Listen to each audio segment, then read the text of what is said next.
So picking up where we left off, we start talking about the New York City draft riots of 1863. Sorry the video abruptly ended, but tonight we're going to be about riots, and more riots, okay? So get ready for a video full of riots. Okay, and we starting with the New York City draft riots of 1863. And I'm going to warn you right now, I'm sorry if you hear me pacing back and forth. And I'm sorry if you hear the background noises, because I'm going to be standing up, moving around, because we're going to do a lot of reading tonight, okay? All right. All right, and here go the picture. Anti-Civil War draft rioters. Now, this was all the way up in New York City. New York City.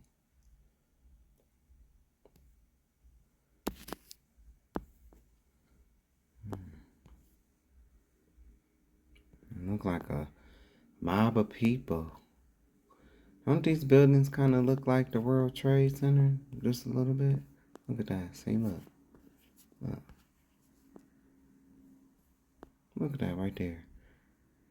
From where the top of this flame at to the bottom right here. This look like the World Trade Center, don't it? Maybe that's a sign. Look right here. It look like somebody would be hanging out the window or something like that. This is a sign.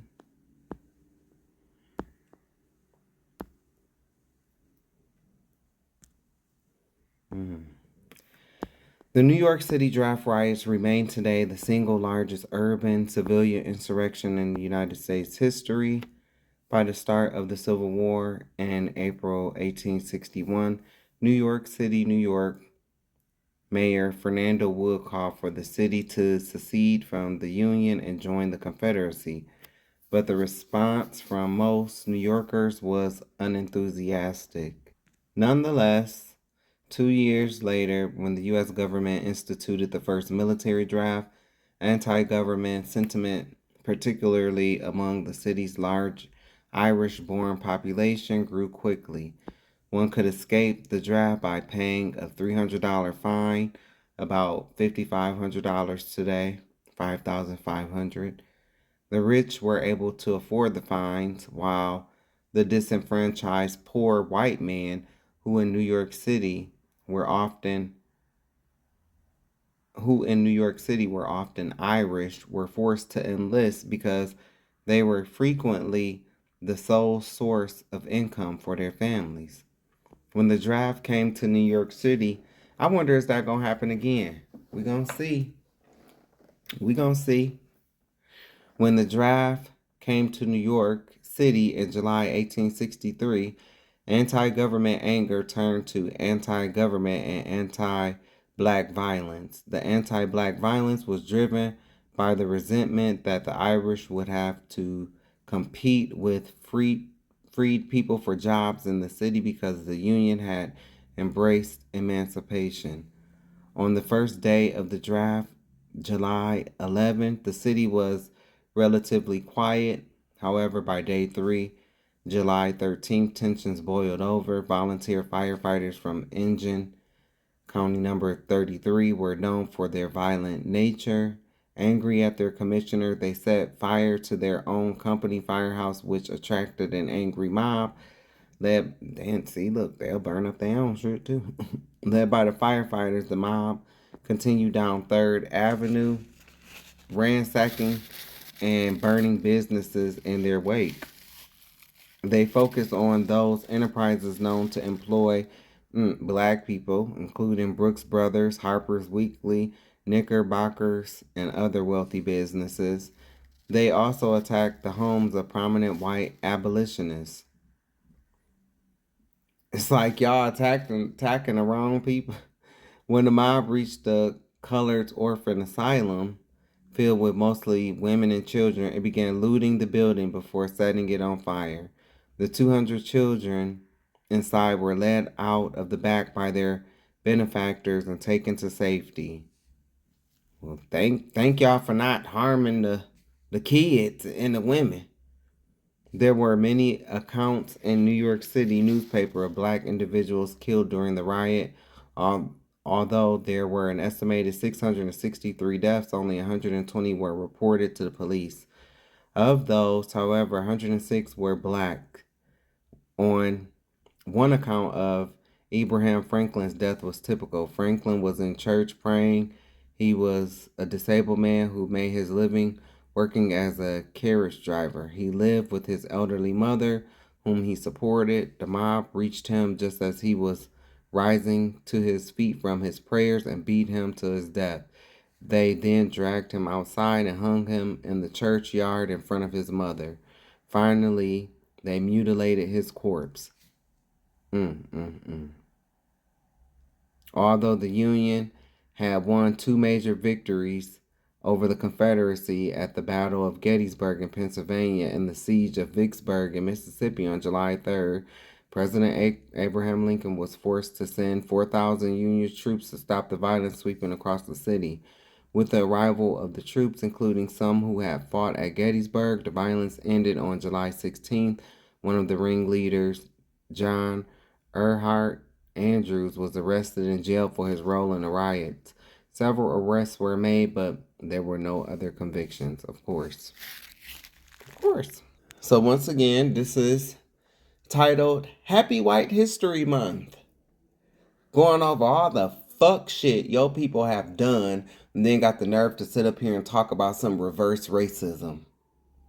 And you move to remove all of your atrocious acts and thinking you're going to do so by removing black history and stuff like that, but it'll never be erased. It will never be erased. You will be erased, though. You will be. You will be erased from history. No one will remember you. The Thibodeau Massacre, November 23rd, 1887. Workers cutting sugarcane, photo by William Henry Jackson.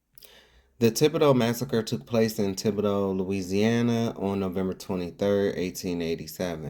Black sugarcane workers determined to unionize for a living wage chose to combine their minimal power during the crucial harvest season. Instead, their action sparked a massacre. With echoes of the bondage their ancestors had experienced during slavery, the cane workers protested the harsh working conditions, long hours, and starvation wages. They were fed subsistence meals and paid as little as 42 cents a day, with scrip which could only be used in plantation stores. The Knights of Labor, one of the few labor unions to organize blacks, encouraged the sugar cutters to demand better treatment and $1.25 a day in cash. The Knights had tried unsuccessfully to organize the workers in 1874, 1880, and again in 1883, but had been blocked all three times. But the cutters thought the results might be different in 1887. When the Knights urged them to wait until the rolling season was almost underway to propose making a stand.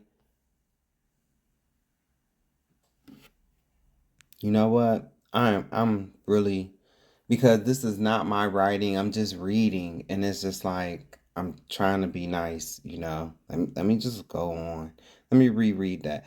But the cutters thought the results might be different in 1887, when the Knights urged them to wait until the rolling season was almost underway to propose making a stand. But I will say this. If we're going to do this stuff like this, y'all, we got to be careful on writing how we talk. You know, like, yeah, that's good if you writing like an autobiography or something like that. But when you writing about something else, don't write how you talk. And I'm really not trying to pick apart this, you know, but it's just, let me go on. During the rolling season, there was a narrow window of time to harvest the cane And unlike with cotton growers, the planters were unable to attract enough strike breakers from out of the area because of the low pay they offered.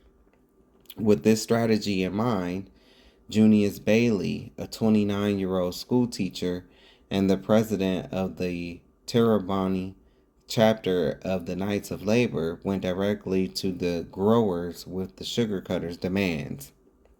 When the growers refused to negotiate and fired the union members on November 22nd, the strike was called, and for the next 3 weeks, an estimated 10,000 workers, the largest such action in the farming industry, went on strike, affecting 4 parishes: La Fourche, Terrebonne, St. Mary, and Assumption. Meanwhile, white vigilantes locked down Thibodaux and went door to door attempting to identify strikers and demanding passes from any blacks going in and out of town.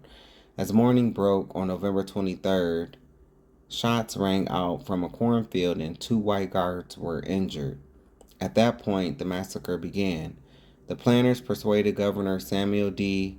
McEnery, a Democrat and former sugar planter, to unleash several units of the all-white state militia, commanded by ex-Confederate General P.G.T. Beauregard. The militia bought a .45 caliber Gatling gun, while the paramilitary groups set up outside of the Thibodaux courthouse. Both the militia and white vigilantes went door to door shooting suspected strikers and those unlucky enough to cross their path. The indiscriminate killing left approximately 60 people dead. The bodies of many of the strikers were dumped in unmarked graves. Those who survived hid in the woods and swamps as the killing spread to other plantations. Although Thibodaux massacre was one of the deadliest episodes in United States labor history, the Southern white press heralded the action of the militia and vigilantes. Sugar planter Andrew Price, who participated in attacks, won a seat in Congress in 1888. Statues were erected in public areas named after many involved in the unlawful killings, while the workers, including women and children, went anonymous, their murders marked only by their loved ones. Black farm workers did not attempt to unionize in earnest again until the 1930s. But they talk about all this reverse racism and their black fatigue, quote unquote. But right here, all in this is white fatigue. White fatigue produced black fatigue. Verdun, Illinois race riot, 1898. The Verdun, Illinois race riot was an example of the combination of labor and racial violence in the late 19th and early 20th century United States. Following a United Mine Workers UMW national coal strike in 1897, a new 40 cents per ton rate was agreed on by all Illinois coal companies and the Illinois district of the UMW in January 1898. Then, the Chicago Verdun Coal Company abrogated the agreement and brought in black miners from Birmingham, Alabama as strike breakers to work the mines at Verdun, a town 25 miles southwest of Springfield, Illinois. On September 25, 1898, a trainload of Birmingham miners arrived in Verdun. A stockade around the mine entrance had already been constructed next to the railroad tracks to protect the arriving black miners. This is up north, y'all, in Illinois. This is up north. As I have said on my video, see, when I'm a millennial, and so, see, when we was in school, we were just taught, oh, all that happened down south. All that racism and stuff, that's down south. And it's not true. So, it was racism everywhere. A stockade around the mine entrance had already been constructed next to the railroad tracks to protect the arriving black miners. About 300 armed, striking white miners, mostly immigrants from southern and eastern Europe, came from throughout central Illinois to meet the train of strikebreakers. The train slowed down near the Verdun station, but then sped past the station and went on to Springfield, Illinois, without trying to drop off the miners in the mine stockade. The white UMW miners continued to patrol the tracks around Verdun, expecting the mine owners would try to bring the strikebreakers back to the town. So then why not? Harm the mine owners? Why not harm them? Because see, these people don't never want to take accountability for the shit that they do, and then they always want to have somebody as a scapegoat, somebody who they can take their anger out on, somebody who they can blame, because they cannot deal with stress. They cannot deal with, them being called liars, them being, put on blast, them being embarrassed, them being human. They can't deal with that because their egos are too fragile. They're weak people. Come on, man. This is why they burn in the sun. It's the mind of a cave beast. No, I'm gonna go take my anger out on these innocent people because I don't want to harm the one who's I'm mad at and who I think is really doing harm to me. By October 12, 1898, their numbers had swelled to 2,000 when the mine owner made another run on a Verdun station. Shooting started as the train sped past the depot with another load of Birmingham miners and their families. This time, however, it stopped at the nearby stockade. A pitched battle ensued between Theo agency detectives from St. Louis on the train car platforms, supplemented by Chicago police inside the stockade against armed white Union miners in the field opposite of the stockade. Seven striking miners and 5 guards were killed, with as many as 30 individuals wounded, including a black Birmingham miner. The violence lasted about 10 minutes. The train engineer, wounded in the arm, sped out of Verdun to Springfield, Illinois, where the injured and dead were taken off the train. The Alabamans were promised care and transportation by UMW officials and were persuaded to come to the Union Hall. The next day, October 13th, the Union abruptly announced it would not protect or care for the black Americans beyond 6 o'clock that evening. A pair of black miners tried to run from the Union Hall to the train station but were caught by the white miners and badly beaten. A mob gathered at the Union Hall threatening to lynch. Man, these motherfuckers are some cowards. Slime ball cowards. That's why there's no place in heaven for the majority of you, because you are slime ball and you come from slime balls. You are slime. What cowards. So you brought these people here and then you say we're not gonna protect you beyond 6 o'clock after you brought these people here. But that's y'all MO. You did the same thing when you brought black people over here to do your work for you. And then turn around and treat the people. It's crazy. A mob gathered at the Union Hall threatening to lynch the strike breakers. This is up north, mind you. But Mayor Lauren Wheeler of Springfield calmed them down and arranged to send the Birmingham miners to St. Louis on the next train. There, they were abandoned without money, food, or warm clothes. Ain't that fucked up? State troops were called to Verdun at that point, and there was no more violence. Inquests and investigations were conducted, but charges were filed against both the mine owners and some white striking miners, but the subsequent trials brought no convictions. The company acceded to strikers' demands, and the mine reopened shortly with only white UMW workers. Of course, Verdun became a sundown town. As late as 1908, only one of the 3,123 miners in Macoupin County, where Verdun is located, was black. See, you people have lived deliciously and selfishly, even down to the poor of you people. Because right here, you see, the mine owners, they the ones who got the money, but then you mobs. See, it's you mobs of people. The quote-unquote working class. See, you think you being done so wrong.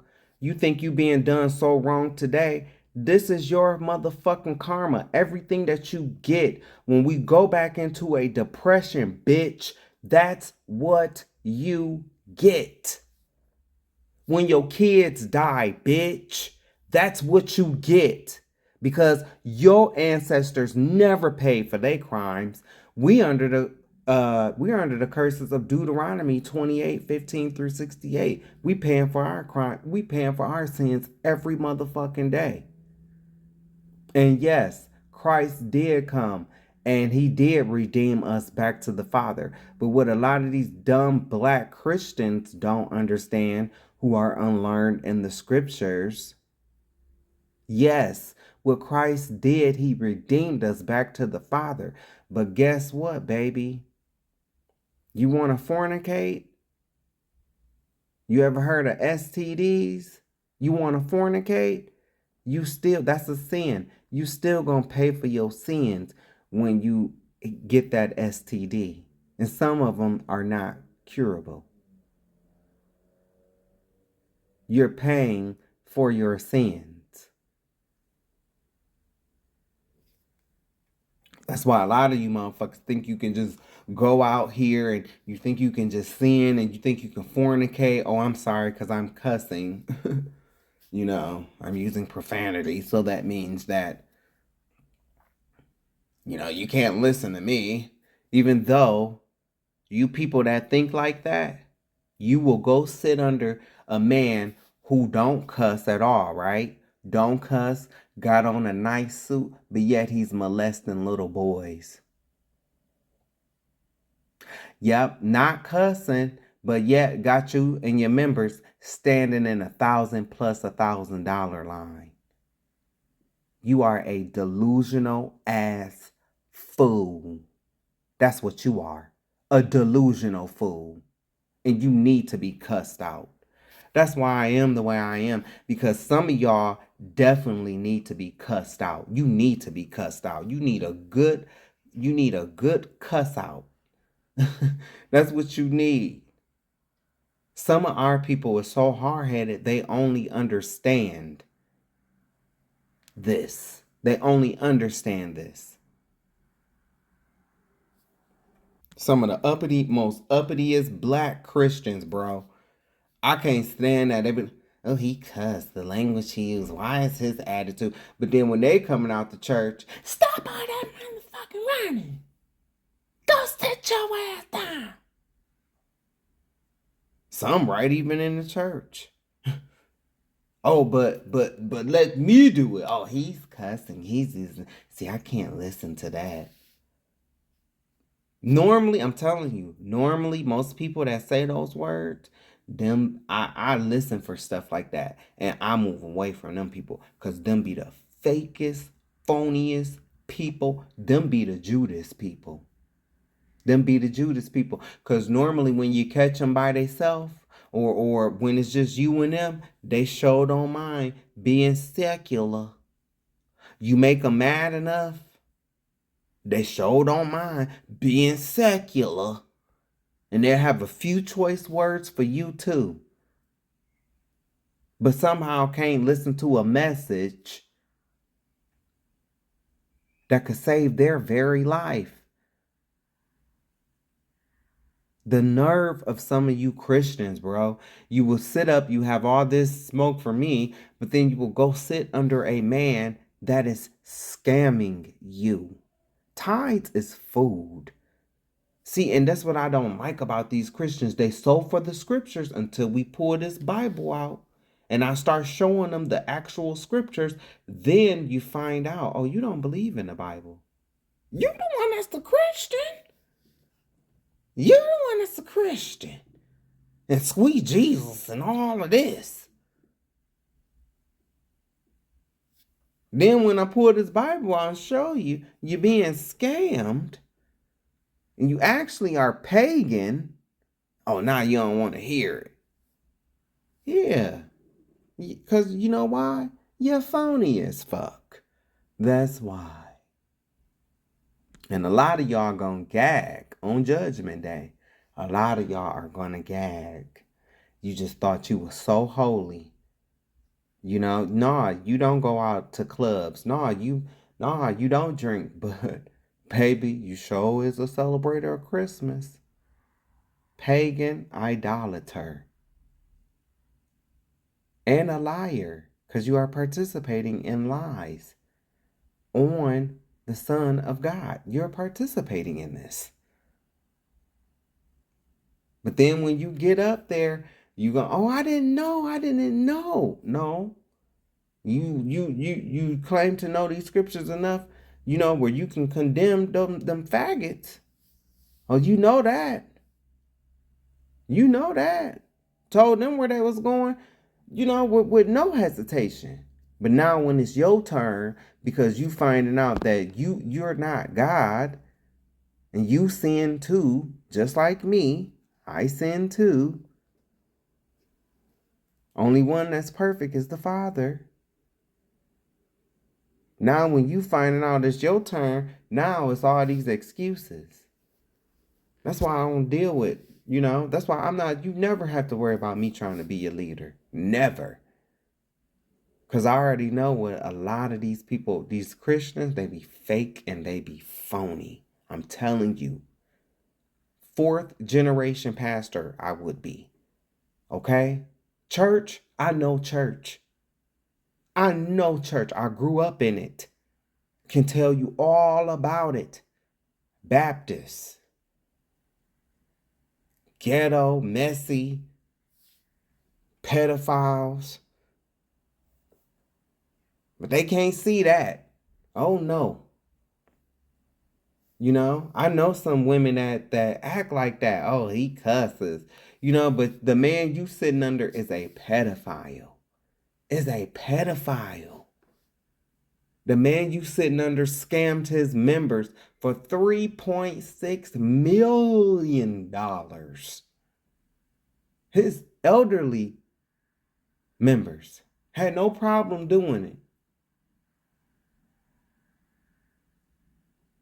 Y'all need to check, man. Y'all need the people that you have placed upon these pedestals and you think they're so holy. You gonna see in the end, it's something wrong with you. There's something wrong with you for believing that that's holy. There's something wrong with you. You know what that is? You're unlearned in the scriptures. I don't care how you sit there and read that Bible every day. You are unlearned in the scriptures. If you wasn't unlearned, you wouldn't be in church on Sunday. If you was learned, you would be honoring the Sabbath. You would be honoring the feast and holy days. You would know that tithes is food. It's not money. And by you putting that money in that little tithe envelope, you are breaking a command. But you do you. Like I said, we're going to see who's going to win in the end. We're going to see. We're going to see who's going to win. Because I'm a winner. I'm a winner. And you, a lot of you Christians, loser.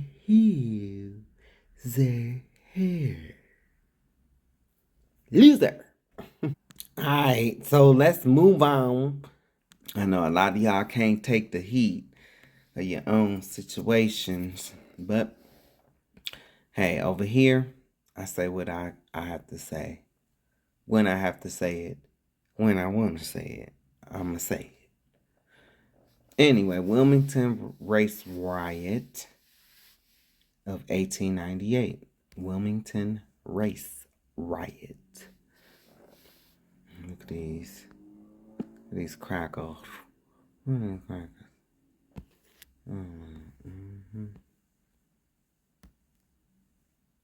Sometimes you wanna go where everybody knows your name, and they're always glad that you came. You wanna be where you can see our troubles all over the same. You wanna be where everybody knows your name.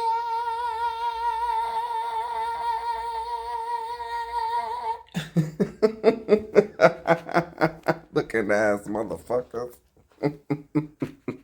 You heard me. I said, yeah.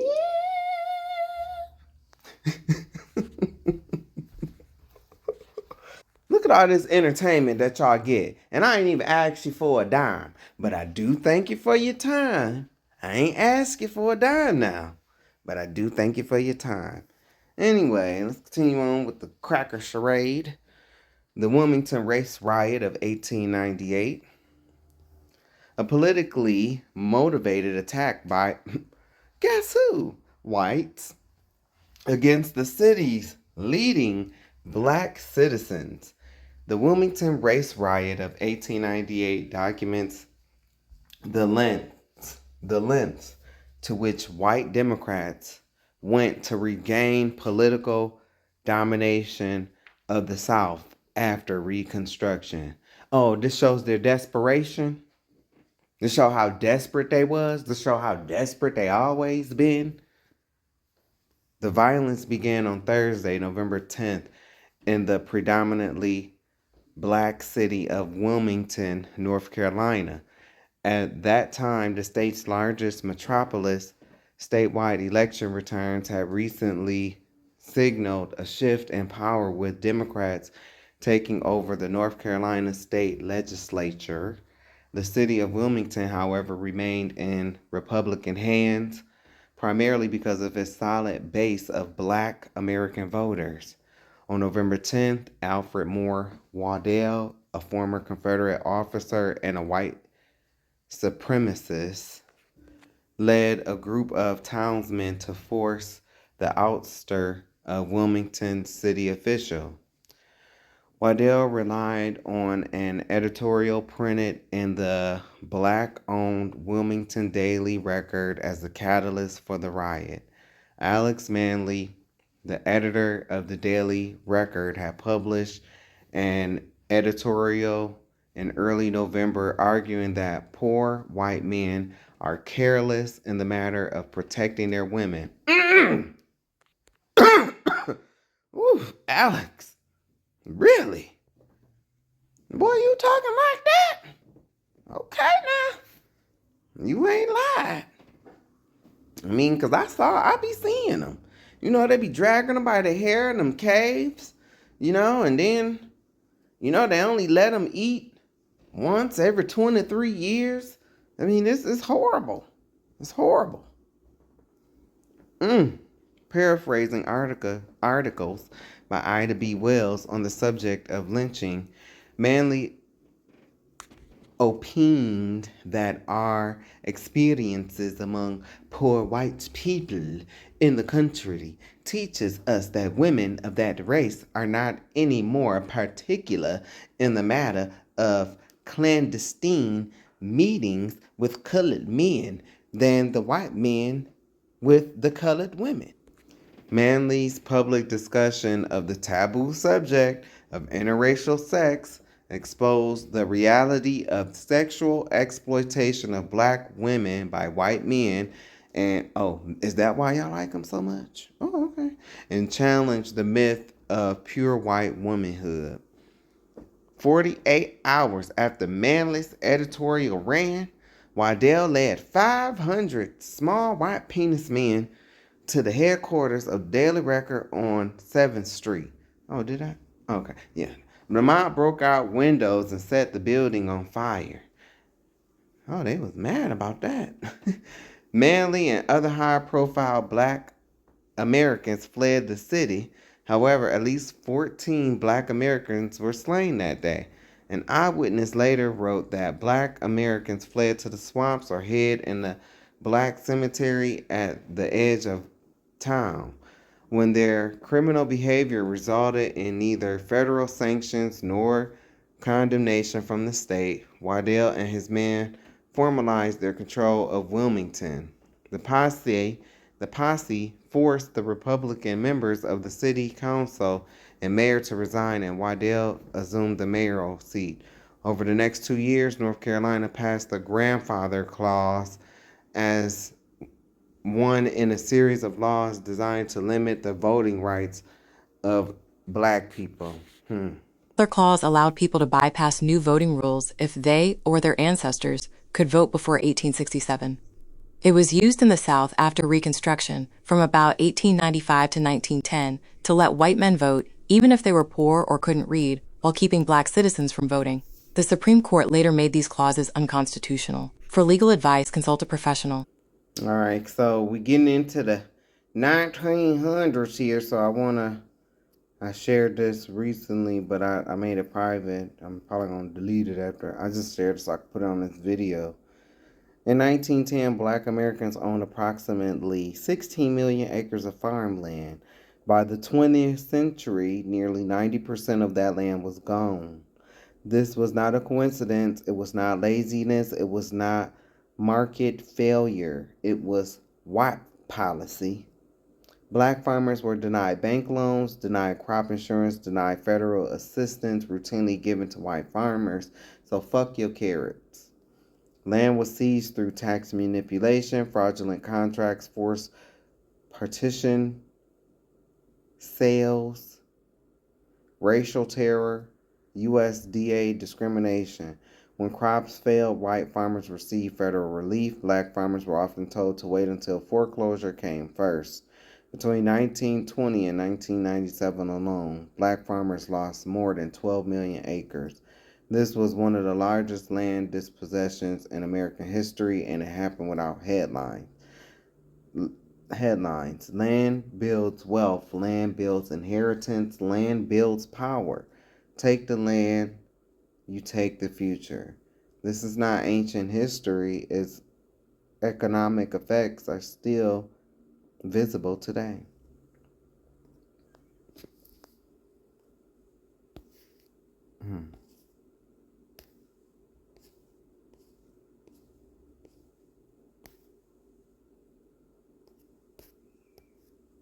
White people don't care. Let me just say, white people don't care if black people want to be left to their own devices. I promise you. It's so weird watching black people get mad at white people for starting functioning white communities. It's like, you know how happy we'd be to see black people start a functioning black community? Like, we would leave you to it. We would be, oh my goodness, good for you guys. Wow, so not only are you dumb and uneducated and a bigot, you're also inefficient, because that was a lot of words to say. I'm a white supremacist and I'm okay with it. Let's talk about the history of white people just accepting black communities. 1873, Colfax, Louisiana. White mobs murdered 150 black men who were defending a Reconstruction era form of government, and it was a coup to seize political power away from black residents. 1898, Wilmington, North Carolina. White mobs overthrew the multiracial city government and then slaughtered dozens of black families and burned down their businesses. 1910, Slocum, Texas. White mobs attacked a prosperous black farming community out of racial and economic resentment, killed dozens, forced the survivors to flee, and stole their land. 1912, Forsyth County, Georgia. After a false rape allegation, white mobs terrorized and expelled all of the black residents, forcing those survivors to flee, and then seized their land and homes and redistributed. I like this lady. I've seen a few of her videos. Like, I'm telling y'all, I don't have a problem with white people like this. And, you know, hey, they might see my videos. They might even get mad at me. You know, I don't care. I really don't. You know, and I'm not apologizing for nothing, you know, or to nobody, you know, because Um, I feel the way I feel, and after doing all of this research, yeah, I'm not apologizing to nobody. I'm not sorry. Nope. Um, but I do like her. I like her videos, and I do believe that white folks that's like this, that's like her, they're going to be accepted. This is a Gentile. This is what a Gentile is. And I chose to play this video because now I'm getting into the 1900s. You'll see the order, as we go along. But, and I came across this video. I've came across a few of her videos before. And, I really do appreciate her, and the truth she has spoken. To a white community. And then in 1919 in Elaine, Arkansas, hundreds of black sharecroppers were murdered by white mobs and federal troops after they organized a union to demand fair wages. And in 1920 in OK, Florida, black citizens were massacred and their town was burned to the ground after they attempted to vote in a presidential election. And then in 1921 in Tulsa, Oklahoma, one of the wealthiest black communities that has ever existed was destroyed in a 2-day massacre where 35 blocks were destroyed and burned to the ground, and hundreds of black residents were killed. And then in 1923 in Rosewood, Florida, a self-sufficient black town was annihilated by white mobs after a false accusation, and survivors never could return. 1943 in Detroit, Michigan, racial tensions over housing and jobs, does that sound familiar, led to a deadly riot in which black neighborhoods were destroyed by law enforcement. And then in 1967, also in Detroit, Michigan, an uprising sparked by a police brutality incident was met with military force. They sicked the military on the black neighborhoods, killing 43 and accelerating the decline of black neighborhoods. And then in 1985, Philadelphia dropped a bomb on a black neighborhood because they had a black rights movement called MOVE in those houses. A peaceful liberation movement, and Philadelphia bombed it.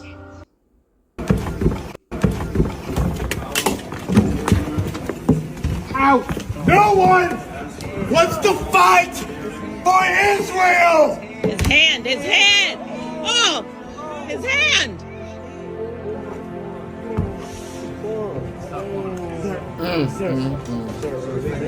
Let go of your hand. Let go of the door.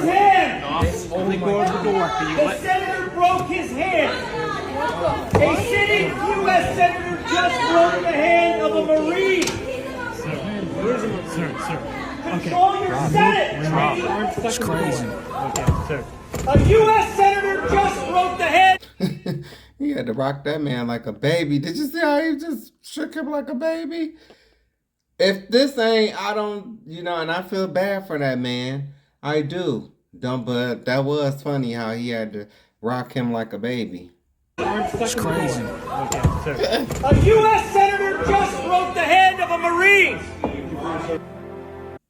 See, we all see things different. This man represents democracy. I don't care what side you on. I don't care. I do not care what side you on. I don't care if you are a leftist. I don't care if you are a rightist. I don't care.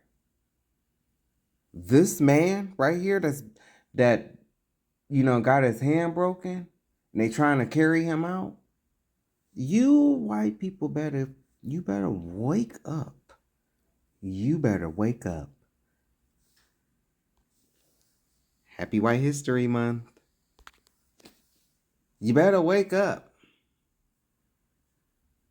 You are being carried. This is you spiritually being carried out. You are waking up and finding out that those people over there ain't even the real people.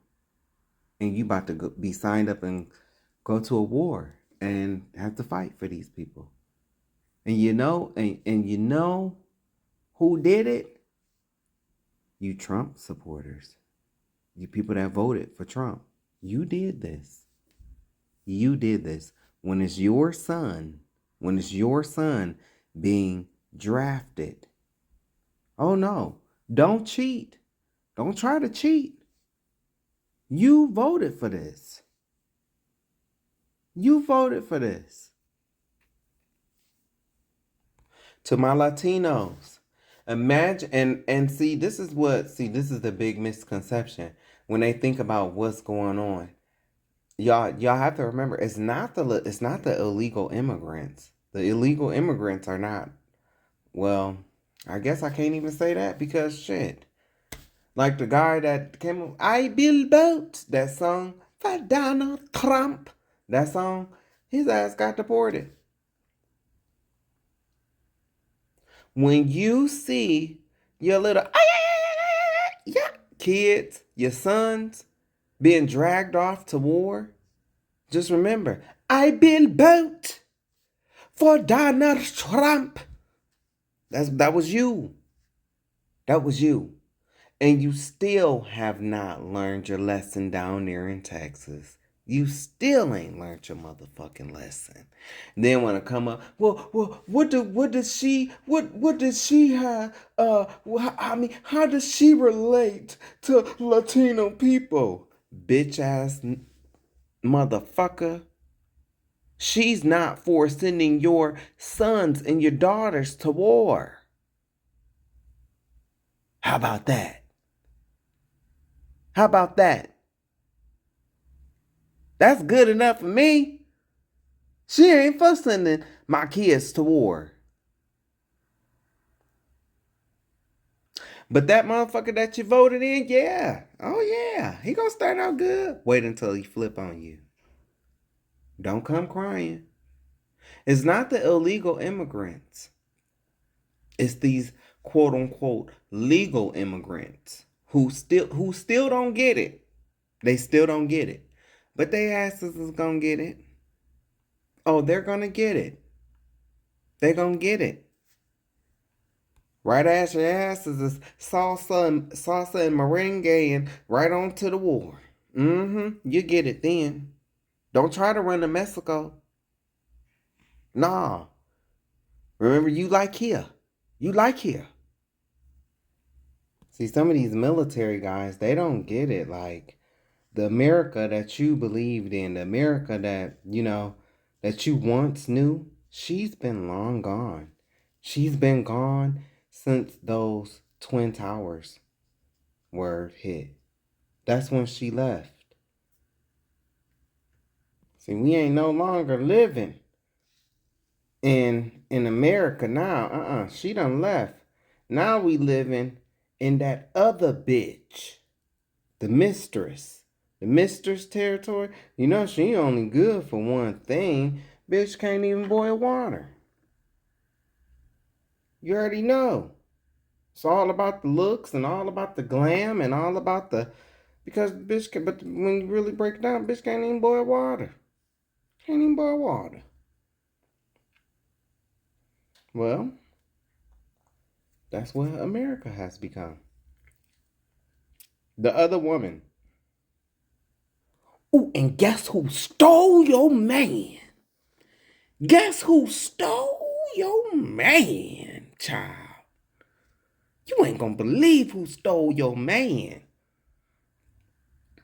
Sherry, go get your man.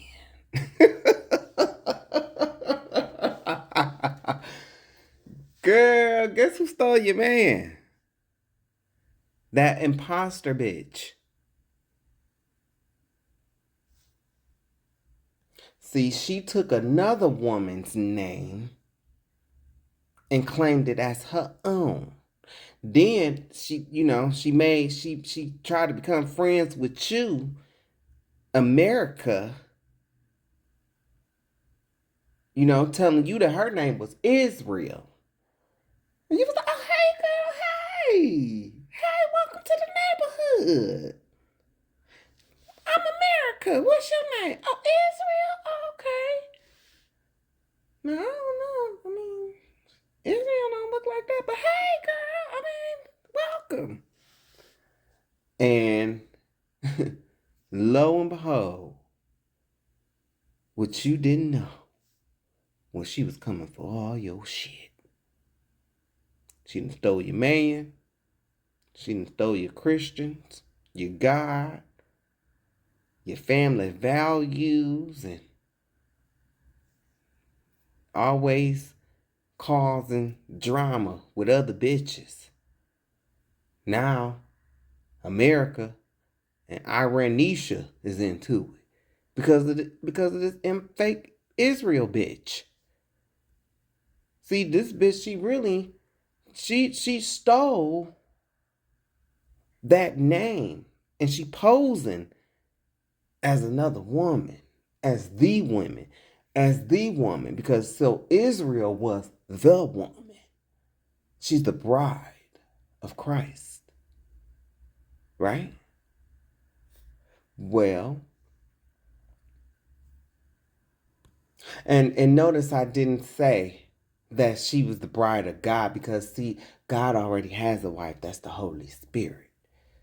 So, Israel is the woman. She the woman everybody want to be like. And so this other bitch, whose real name is Kazaria Serpentisha. That's her name. That's her real name. Her name is Kazaria Serpentisha. Okay? And she been plotting this for a long time. And she took Israel's name and credit score, got all Israel's information. She got on the little whole lot of clicking and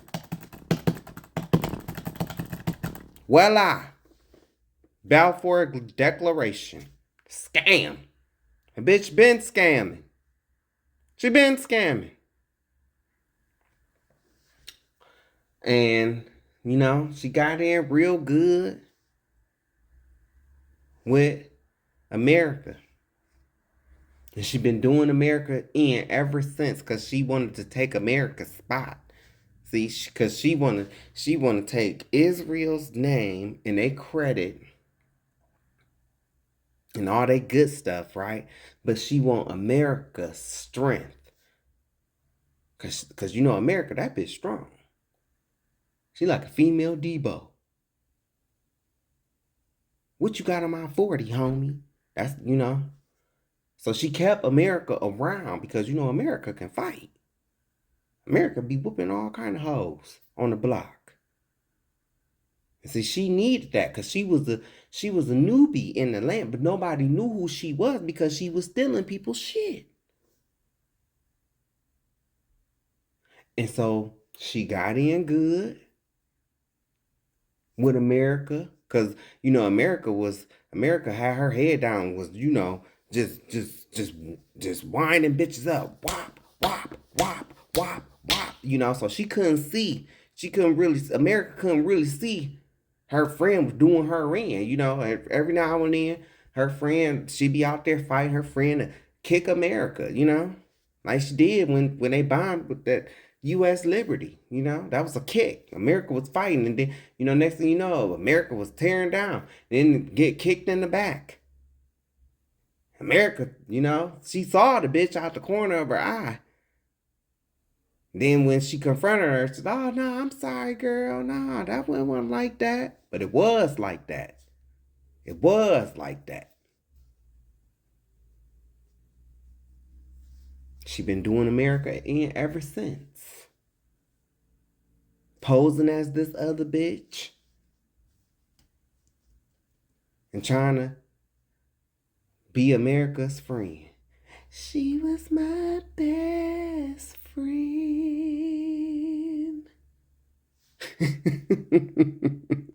Y'all know I'm crazy and silly. But no, that's that is how it is. That's how you are white folk being carried. You being carried out this dough. See, No one wants to fight for Israel. His hand. Oh. See, that's you being carried out. And guess who doing it? Your own brothers. All them is white men. I mean, look, your brothers is doing this to you. Your own peoples. His hand! Look, they all white. They got this man's body. Wow. Wow. These is your own people doing this to you. Sir. Let go of your let go of the door. Say, look, they all crackers. See, I mean, and that's another thing that's gonna be a hard pill for y'all to swallow. That those Ewish people, like Benicia,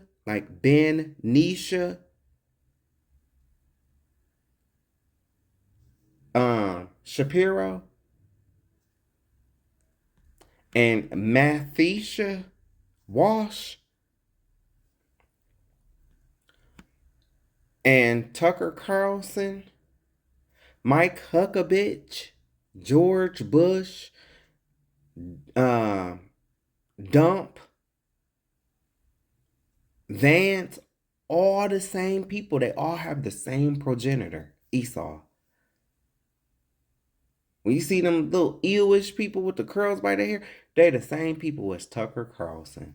The same people. They have the same progenitor, Esau. Well, those ashy nasties, they come from Japheth, but Esau made it with Japheth. That's how them Asians, because Asians come from Japheth. That's how them Asians got so light-skinned. That's how Asians got light-skinned. And the Persians, too. The Iranians. A lot of them kept their skin color, but it was some mixing going on. It was some mixing. But they are the same people. They are the same people. Only go over the door. The senator broke his hand. A sitting U.S. senator just broke the hand of a Marine. Not just a white one. Make sure you clarify. The white people was doing this to the white people so they don't get mad at us and try to come kill us for somebody breaking his hand. Because as I'm reading, that's what they like to do. See, this will happen between them. See, this all happen on between them, and then we'll get blamed for it, and they'll gather militias of 500 men and try to come do us in. Sir. Okay. Control your Senate. It's crazy. Okay, sir. A U.S. senator just broke the hand of a Marine. All because these dumbass black people is there, See, y'all being there, y'all being in the midst, y'all being around, that's what's going to get us pulled in. This ain't our fight. This ain't got nothing to do with us. Black folk, we need to understand that this is like, okay, when you get on a roller coaster and the roller coaster get to the top of the hill, when it start to go down the hill, okay, so that has already happened. This coaster is going down the hill. You being there ain't gonna change nothing. Let it coast, baby. Let it coast. Let it coast. Like I said, I voted for Harris. I voted for Harris because I'm gonna tell you why. First of all, I ain't got no kids. So I don't have to worry about my kids being castrated or anything like that. And I do not agree with kids being transgender. I do not agree with that at all. I don't agree with those policies. Not at all. But I'm going to tell you this. This is how I looked at it. Well, if I go to the left, which is Harris,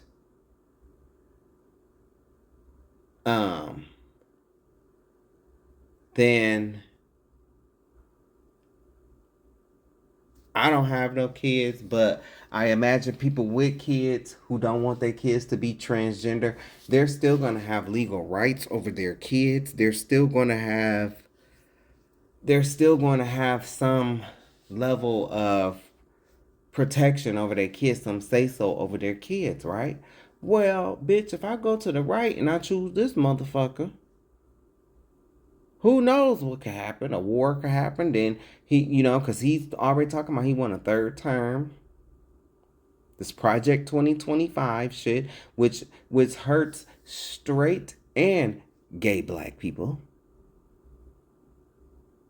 Not just it ain't just hurting it. It ain't just hurting the LGBTQIA. No, it's hurting you heteros too. And he could enact a draft.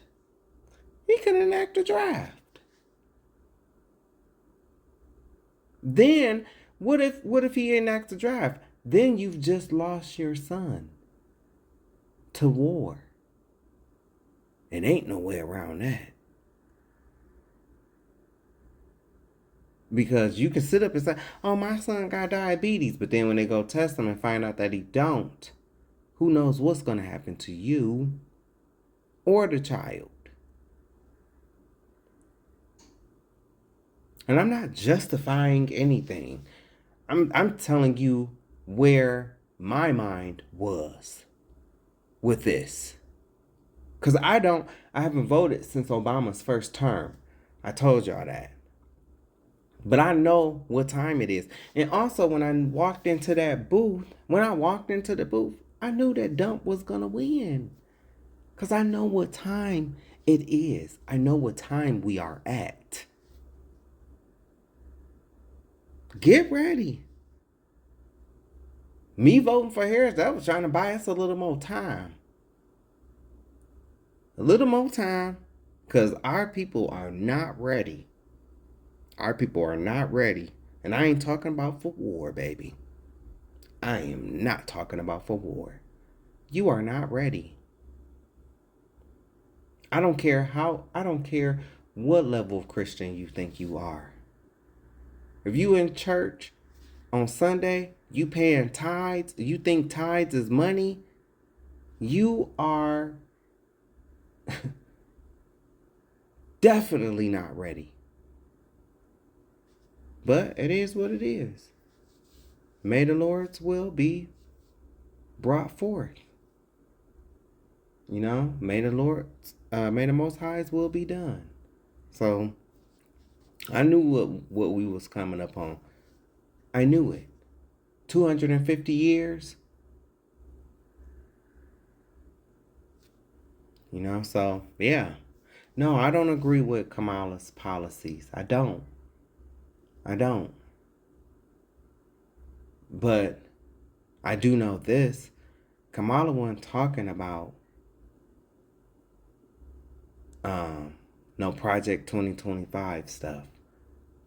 And then if she would have won, and then the Republicans would have, gotten it in midterms, all that stuff that they was trying to pass, it would have been blocked anyway. But at least we wouldn't be here where we are now.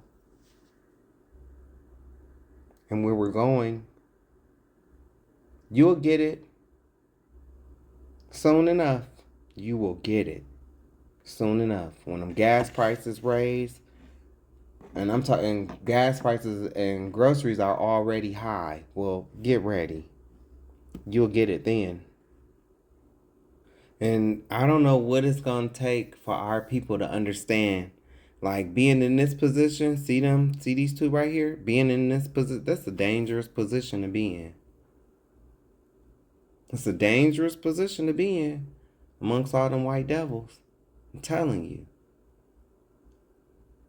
Because them ones behind you, they safe. They ain't gonna, too much do nothing to them. But your black ass, but y'all gonna get it. You'll get it soon enough. You'll get it. Well, all right, y'all. We are here at number 83, the Atlanta race riot of 1906. And so look at how long we done came. We done came a long way, y'all. We moving right on along. Moving on up to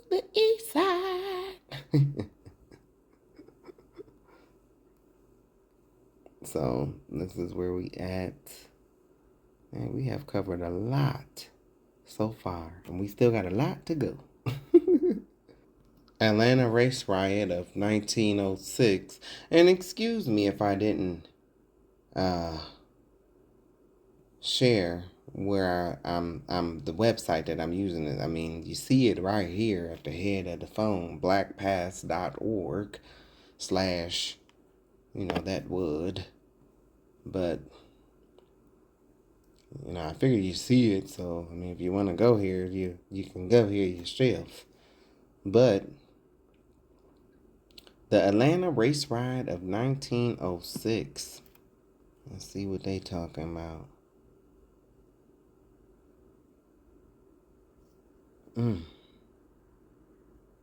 Massacre de Negros.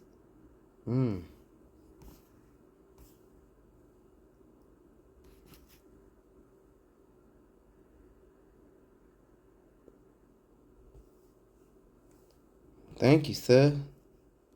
Thank you for doing what needed to be done.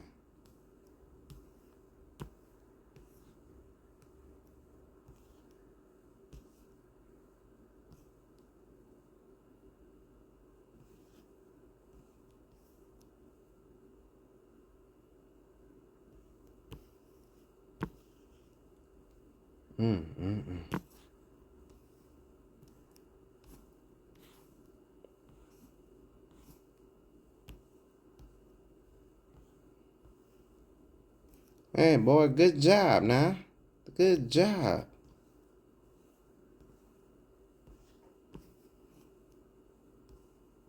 Le Petit Journal.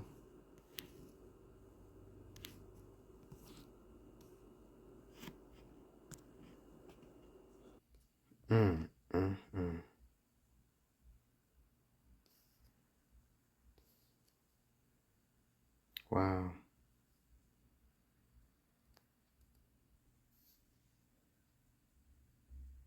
Look at this.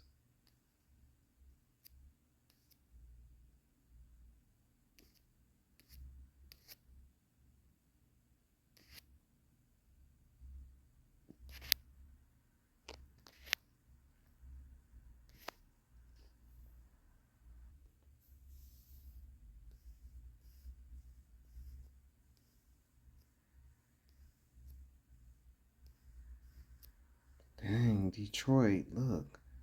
1910, 1.2% black. 1970, 43.7% black. Cleveland, 1.5% black in 1910. By 1970, it was 38.3% black.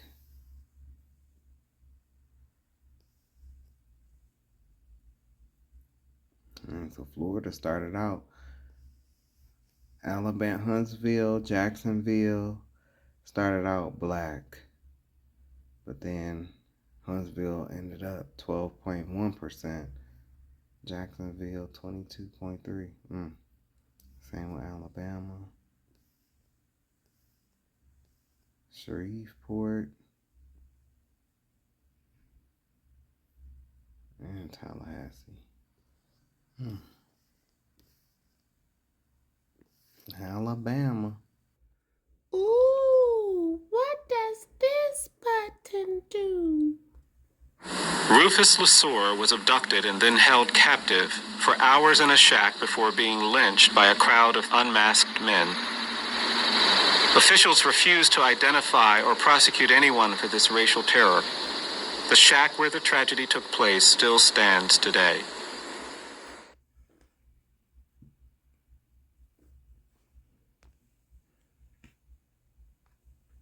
In 1933, in Birmingham, Alabama, schoolteacher Elizabeth Lawrence was lynched by a white mob.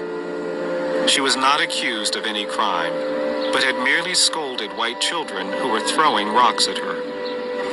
When her son sought justice for his mother's lynching, the same mob pursued him, forcing him to flee to Boston. Wow.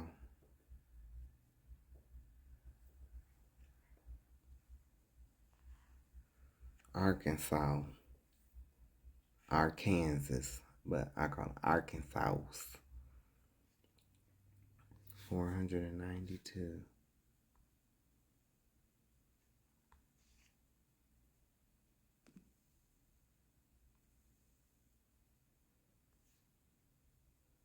Cali.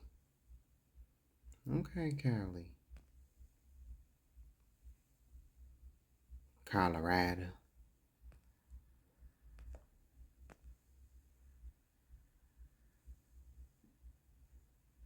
Delaware. District of Columbia. Florida.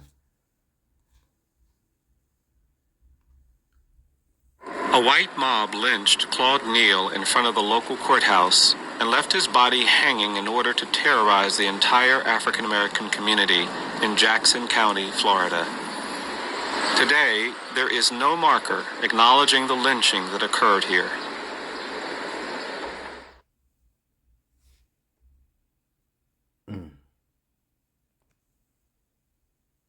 Bastard. Damn! I'm sorry. 599 reported lynchings. Look at this. You want to live in Atlanta. Okay. Okay, so y'all know Fulton has the most, right? Fulton is right here. The first, okay, look at the list. The first, all the way to the left and towards the bottom. Fulton, 38. DeKalb, 4. There was another one. Decatur, look, 10. 10 in Decatur.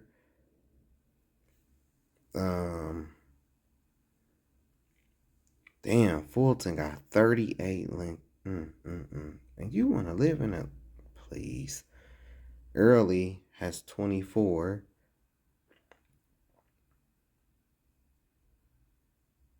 Good luck to you. Keep in mind, Fulton has the most. And these are just the recorded. These are just the recorded.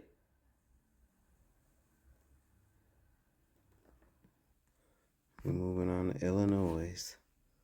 Look. St. Clair.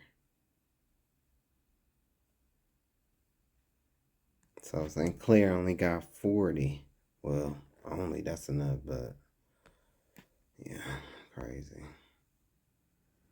Indiana. Kansas.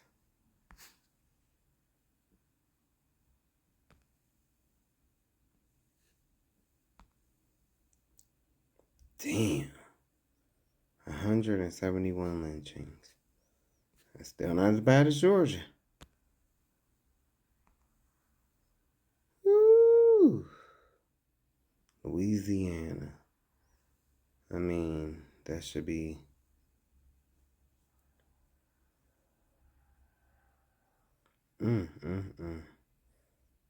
Not for Shay, 52. I just read about that.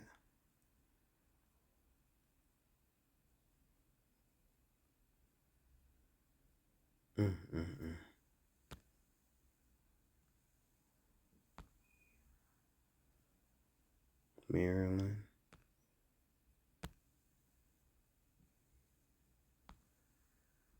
Michigan. Minnesota. Mississippi. Dang. 656.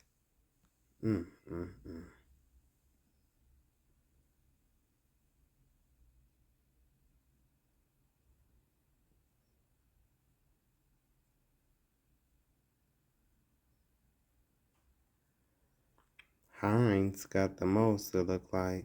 Oh no. LaFleur got 48. Damn.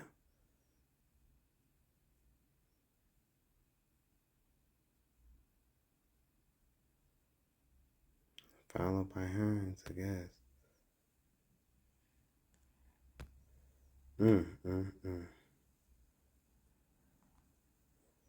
Missouri 60. Montana. Nebraska. New Jersey. New York. North Carolina, 122.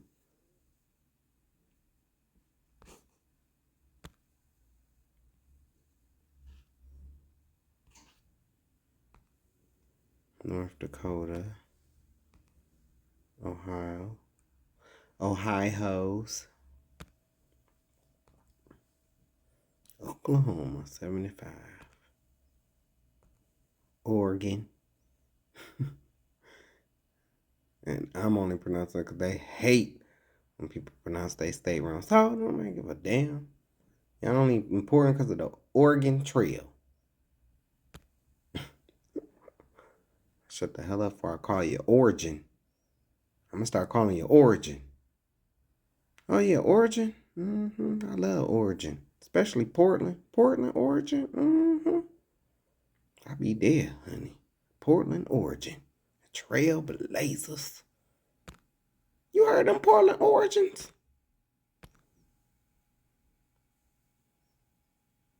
Pennsylvania. South Carolina.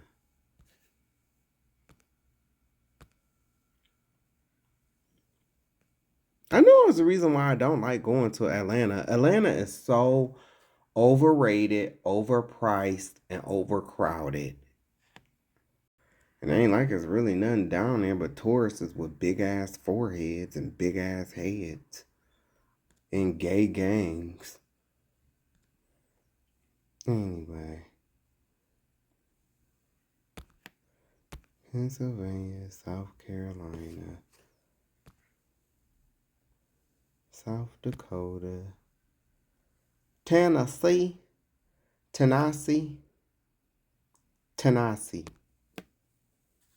The People's Grocery in Memphis, Tennessee was a thriving black-owned business until owners Calvin McDowell, William Stewart, and Thomas Moss were lynched by a group of white men. Right before he was killed, Mr. Moss spoke his last words. "Tell my people to go west. There is no justice for them here."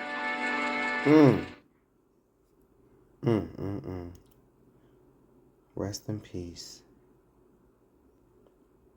Calvin McDowell, William Stewart, and Thomas Moss. People's grocery store. It's the people's.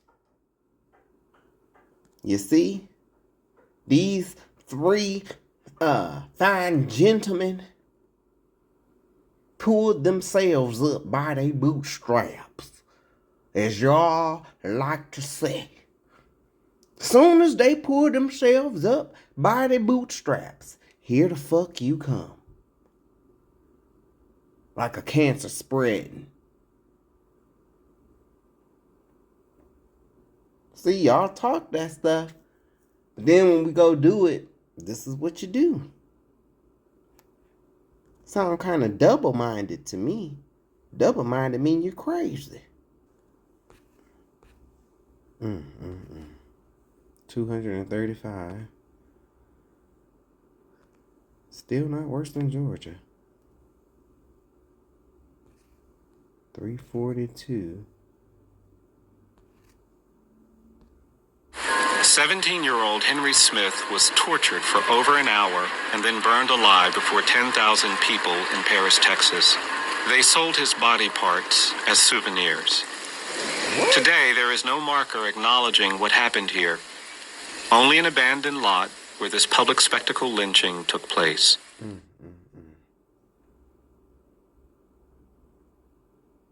I think I read about this. Because I remember the selling the body parts for souvenir. For souvenirs part.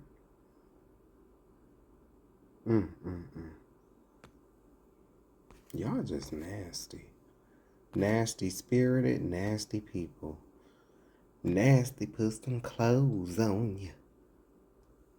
And that's what we did. We bathed you, put some clothes on you, Told you to stop sleeping with them goats. Then look at how you turned around and did this. Just ungrateful. Ain't grateful for nothing. Taught you how to read. And especially you Irish people. I don't want to hear shit from no Irish person. I don't want to hear shit about no indentured servants. I hope that's one thing that black people take away from this. When you hear Irish, man, y'all better shut that shit down. Yeah, y'all was indentured servants, but y'all was also a part of those white mobs too that was going to black towns and mobbing people and burning buildings and deleting black people. You're not innocent with your little ugly hobbit looking ass. Virginia. That's what I call it. Virginia.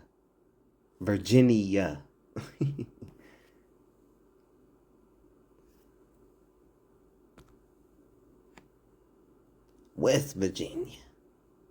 Because you know them two hoes can't get along. Virginia and West Virginia. They can't get along for nothing.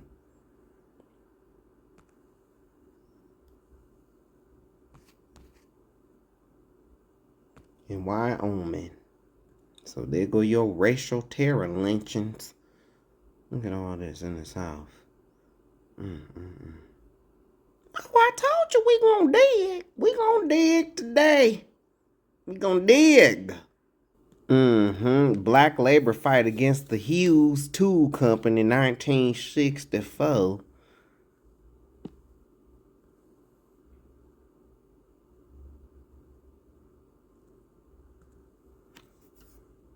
In the summer of 1964, the National Labor Relations Board reached what the Pittsburgh Courier considered to be a precedent-shattering ruling regarding racial bias at the Hughes Tool Company, a manufacturer of drilling equipment in Houston, Texas. There, the board found the collective bargaining contract between the company and the associated union to be in violation of federal fair employment policy. For nearly 3 decades, Hughes Tool Company racially segregated all jobs within the plant. As with most southern industries, management restricted black workers to low-wage and menial-level occupations with no opportunity for upward economic mobility. The Independent Metal Workers Union organized the Hughes facility in 1941. The union chartered the all-white Local 1 and all-black Local 2.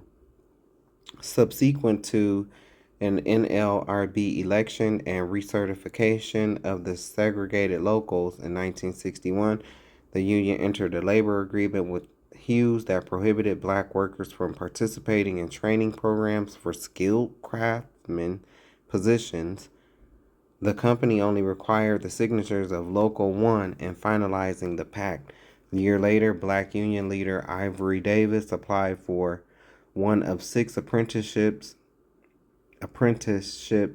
vacancies in the plant. Despite having 20 years of experience with the company, Hughes official denied his application due to the provisions of the most recent contract with the union.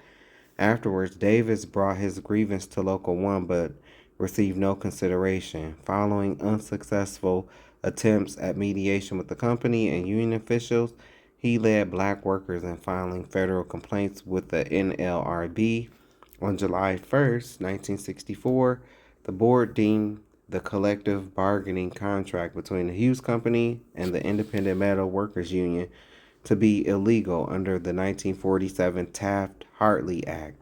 Specifically, the NLRB ruled that Local 1's refusal to process the black grievances violated Section 8B1A of the Act, which provides that it shall be an unfair labor practice of labor organizations or its agents to restrain or coerce employees in the exercise of right to bargaining collectively or the right to refrain from bargaining collectively. Oh yeah, until you they just ask, well, why you don't read like that? Because remember, I ain't asked you for a dime, but I do thank you for your time. Praise God. As an affirmative action remedy, the board issued cease and desist orders and rescinded the union certification. The Hughes decision was momentous. Prior to 1964, the NLRB refused to use its authority within the realm of racial discrimination. Yeah, see, you ain't know I know about authority. You don't know if you don't know nothing about authority, you ain't no real leader.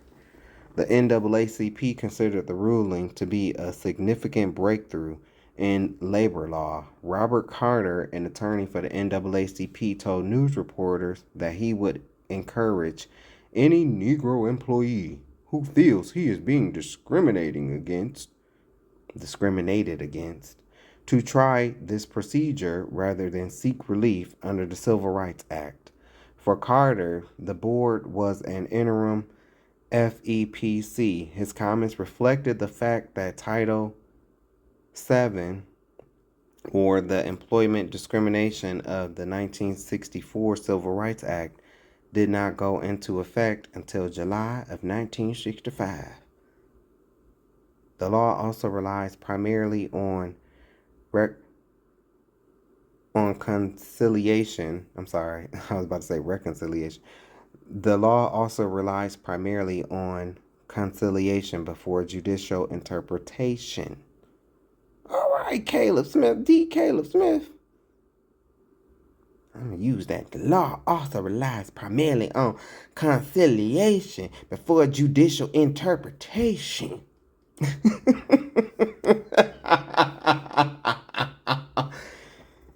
Many civil rights and labor activists predicted that the law would not have an instant impact on discriminatory workplace operations. Ooh, see, look. The law also relies primarily on conciliation before judicial interpretation. Now, many civil rights and labor activists predicted that the law would not have an instant impact on discriminatory workplace operations. We were supposed to be talking about the Atlanta race riot of 1906. Y'all done let me get off. So I think I even showed y'all the picture, right? Yeah. The Atlanta Race Riot, or Atlanta Riot of 1906, was the first race riot to take place in the capital city of Georgia. The riot lasted from September 22nd to September 24th. It was the culmination of a number of factors, including lingering tensions from Reconstruction, job competition, black voting rights, and increasing desire of black Americans to secure their civil rights. By 1900, the population of Atlanta had more than doubled to 89,872 from its 1,880 level. The black population nearly quadrupled during that period. Job competition became intense, and white politicians responded by implementing and expanding Jim Crow laws, of course. The laws maintained separate black and white neighborhoods, segregated public transportation, and segregated schools. Despite these hurdles, a small number of black families achieved a significant measure of success. Black men voted during Reconstruction and continued to do so after their counterparts were pushed off the rolls throughout the rest of the South. Consequently, there were considerable African American, black American political activism in the city. The growing black middle class made many white citizens uncomfortable, but they were also wary of rising crime rates and the perceived threat of black men against white women. The 1906 gubernatorial campaign added fuel to the racial fire as both Democratic candidates Smith and Clark Howell advocated disenfranchisement of all black voters in their respective newspapers. On September 22nd, after 4 alleged sexual attacks on white women by black men were reported in the local white press, a mob of approximately 10,000 white men formed downtown. The mob surged through black Atlanta neighborhoods, destroying businesses and assaulting hundreds of black men. See, this is what I'm talking about. See, they've done this throughout history. Ain't nobody touched none of them white hoes. Y'all don't even want to touch them. Shit, like fucking a goddamn broomstick. Y'all don't even want to touch them. But see, they use that as an excuse because, see, don't nobody keep their eye on us like these crackers do. So you think they don't see you building and stuff like that? So then they're going to come up with a rumor to come in, to gather, and burn all your stuff down. But then want to talk about, oh, well, if you just pull yourselves up by your bootstraps. But if we was to turn around and do this to them, they wouldn't even recover. They would not recover. Because there's nothing spectacular about these people. There's nothing like they don't build anything. Like they get everything from us. Math comes from us. Science comes from us. We are math. We are science. We are literature. Christ is a black man, the word. We are literature. We are math. We're astronomy. We are all these things. We are the builders. We built this shit. And every time from what I'm reading, they always want to come in and burn our stuff down. Because they cannot take the fact that we are better than them. That's why they want to walk like us. They want to talk like us. And then when you call them out on it, oh, they deflect.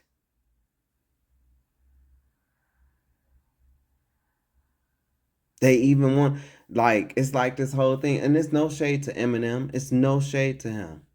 But I be seeing so many white people talk about something. Yeah, that's my favorite. Yeah, that's because your ass is white and he white. But in the hip hop world, he is not one of the greats. He's one of the greats to you. And the greats are, you know, I'm sure they respect him. Well, you know, I mean. But he's not one of the greats.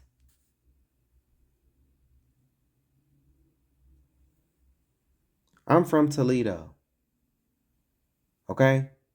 And I used to party in Detroit. Okay? From the time I was 16 all the way up, baby, I know Detroit. Niggas is not riding around talking about something. Hey, put on that Eminem. That's not happening. D12 before, I mean, that, you know, you might hear some D12, but that's y'all. That's commercial. Got me a Cadillac, Cadillac, Cadillac. Got me a Cadillac car.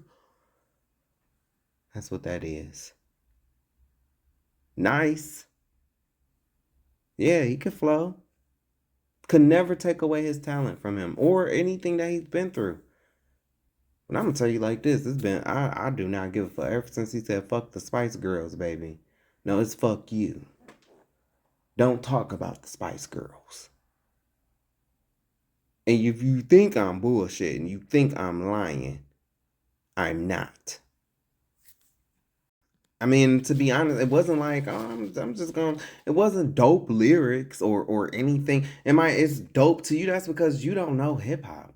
You know, you don't live hip hop. You don't know hip hop. And you don't know country. Sorry. Not sorry. But it wasn't the dope quote unquote lyrics or his lyrical flow that made him good. It was his antics and his lyrics talking about, different people and stuff like that. It's just, that's y'all person. He's okay, but definitely not a great. And I don't give a fuck what Billboard got to say. Who owns Billboard? I'll wait. Okay, yeah. The owner of Billboard and him, look, they have the same complexion. Exactly. Don't play with me. And so please don't take this as he's not hated. Like, he's not hated. He's welcome, because black people, we will welcome you. We will welcome you. But from what I'm reading here, it's you that has the problem. Nothing original about you.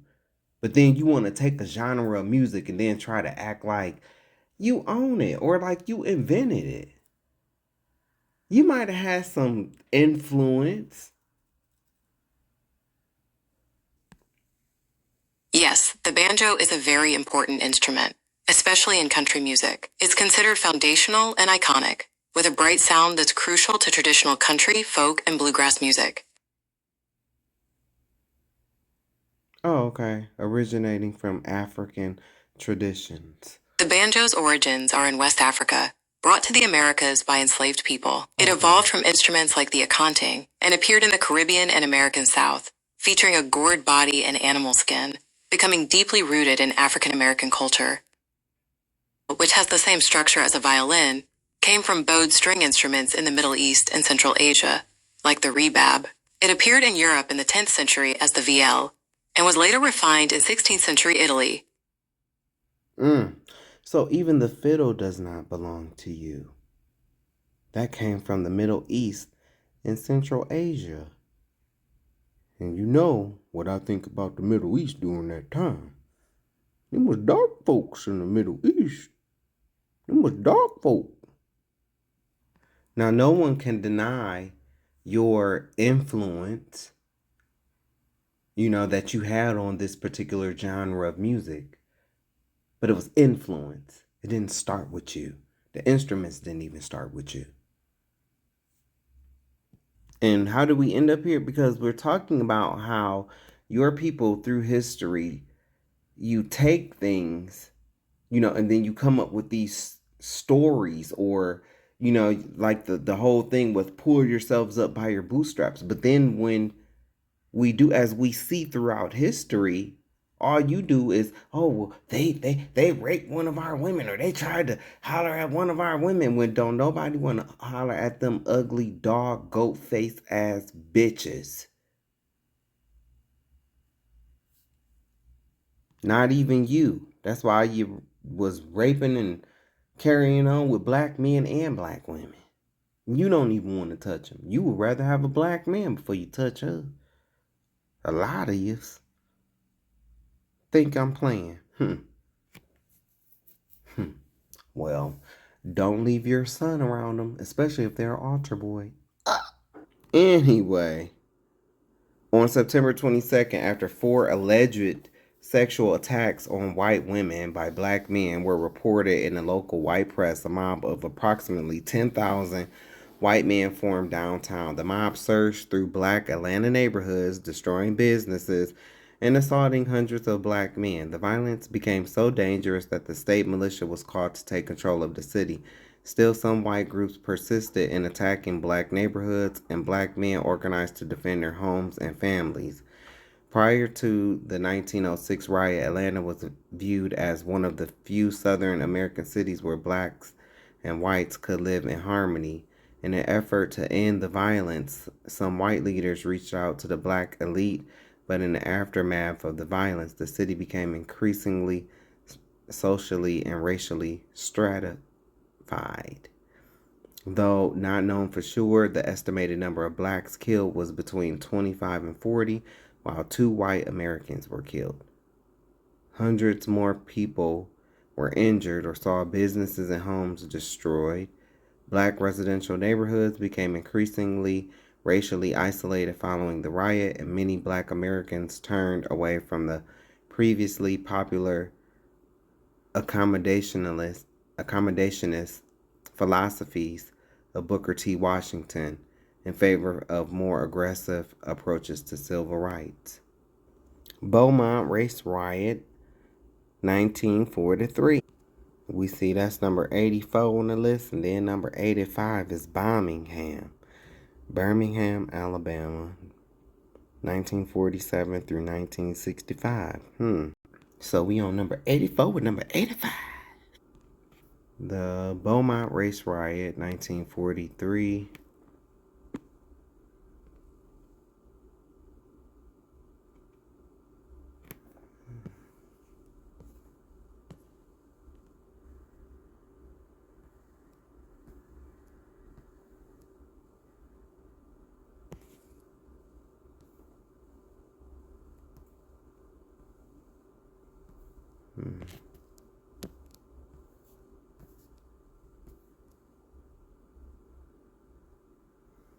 City quiets down under 2,000 officers with 2 men killed, 10 injured.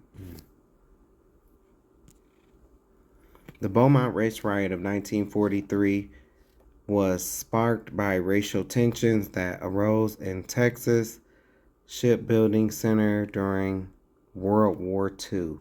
The sudden influx of black American workers in industrial jobs in the Beaumont shipyard and the subsequent job competition with white workers forced race relations to a boiling point. Alright, so let me restart from the beginning. The Beaumont Race Riot of 1943 was sparked by racial tensions that arose in this Texas shipbuilding center during World War II. The sudden influx of black American workers in industrial jobs in the Beaumont shipyard and the subsequent job competition with white workers forced race relations to a boiling point. The riot itself exploded on June 15, 1943, with the most violence ending a day later. White workers at the Pennsylvania shipyard located in Beaumont, Texas, confronted black workers after hearing that a local white woman had accused a black man of raping her. Oh, brother. Ugh. I don't see how black men date white women today. I just don't. I don't. Every time I see it, that's what I think of. One day she gonna claim your ass raped her. They gonna but hey. The woman who made the accusation was later unable to identify her attacker from the number of black inmates held at the city jail. Of course. But nonetheless, on the evening of June 15th, about 2,000 shipyard workers and an additional 1,000 bystanders marched on City Hall when they learned that a suspect had been jailed. The number of people eventually reached 4,000 as the mob approached City Hall.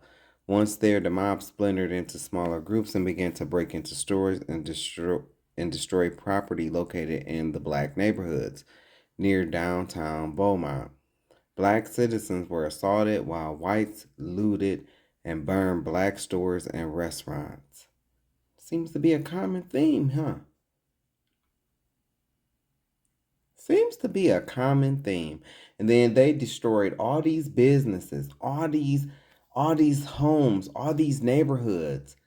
And black people was never compensated or anything. There was no justice brought forth, nothing. And then these bitch ass motherfuckers sit up here and talk about DEI when they sorry asses is the ones who benefit from it the most. These cracker bitch white women who all of a sudden became a minority, which is a total scam. These bitches is still connected to these Neanderthal ass men. So how are they a minority? Damn, they the majority and the minority? This is nothing but scam, but this is Esau's kingdom. This is the way he got it set up. They sit up and talk all this shit about black people today, but look at as I'm reading, look at what your ancestors did. How you grouped up over a rumor that you know wasn't even true. You know wasn't even true. I don't care if you don't like black people or not. You cannot get away from the fact that your ancestors are terrorists. Your ancestors are terrorists. You are the first looters and rioters. Black citizens were assaulted while whites looted and burned black stores and restaurants.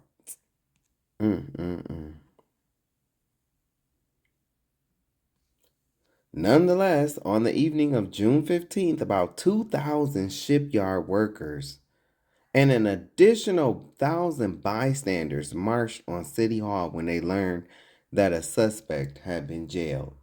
But these people sit up and rape their women, they rape children, predators. Do you think it just started within the No, they was doing it even at this time. Some of them probably even got up off a child to go do this. That's how loony these people are. And I don't care about the ones that's good. Somewhere along the lines, this is what you come from. All this looting and robbing, it's a spirit. It's a spirit of destruction. Some cultures, that entity, that spirit is known as Shiva, and or Kali. But white folk was possessed by the same spirit during these times. I mean, they are just, all I reading about is just them destroying black towns, destroying black neighborhoods.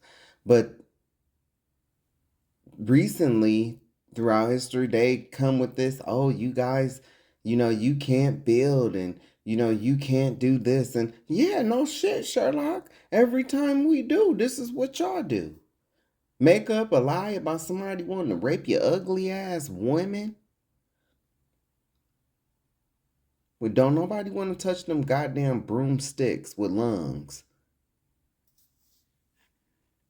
Like I said, most of y'all don't even want to touch them if they're over the age of 13.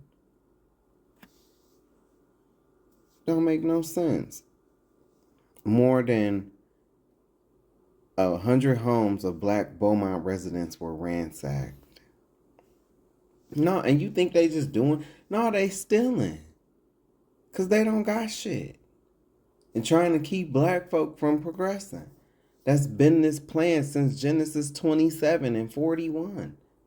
I'm going to keep bringing it up.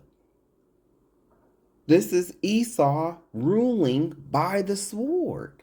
How can you claim to read the Bible, but you can't see this? How? How can you sit up and read the Bible, but you cannot see this? You see everything else but this. These people have a perpetual hatred. When you gonna wake up and see that? Y'all just want to sit there, oh, woe is me. I wonder why they hate us so much. Oh, what we do to you? Why you hate us so much? I'm telling you why. Dummy, you are Jacob. They are Esau. Genesis 27, verse 41. That's what this is. But you so holy, but yet you couldn't see that. Some of you Christians, man, one day you're going to realize that you are blind. You are spiritually blind. I don't care how much you shout. It's always this one, I got this one family member, and she known and her part of the family as, holy and stuff like that. And, she's known as the prayer warrior and all of this stuff, right? But yet she don't know none of this stuff though. So how righteous is she? Don't know none of this stuff. And guess what, y'all? During these times that I'm reading about, our people had an excuse. Do you see this thing that I'm recording on? This is a whole computer that I can put into my back pocket. We should know this stuff, including the family member I'm talking about. And I'll never forget, one day we was talking, and I was telling her the same stuff that I've been telling her for years. So you got to realize, see, I'm telling you, I come from a big Christian family, black Christians. I would be a fourth generation pastor. And so when I started coming into the truth and I started learning all this stuff, pretty much I became an outcast, because these people, they are brainwashed. They brainwashed. They can see all of this stuff, but yet no resolve. No resolve. They sit there. And the same family member was rumored about her stealing money from the church. I don't know if it's true or not, but I'm just saying. All this talk about where's Boaz? It's like, you had your Boaz and you chased them away. I came to the conclusion, like, these people, they don't want to hear the truth. They want somebody to speak to them smooth words, smooth things. They don't want to hear the truth. And pretty much the line was drawn. Like, I left the Christian church, but I did not walk away from God or the Bible or Christ. But I definitely got away from these phony institutions. And a lot of people, some people, they'll feel like I'm hard on my people, but it's like, when you get into these pulpits and when you get into your position of authorities, you've been hard. You've been hard, and you've been big wrong too at the same time. But now that you're coming to find out, what my family member has been saying is true, as we see what's unfolding in the earth, now they want me to be nice. Now I gotta speak to them like this and speak to them all calm, when they had no problem being rude and mean. They had no problem with it when they thought that they had some authority,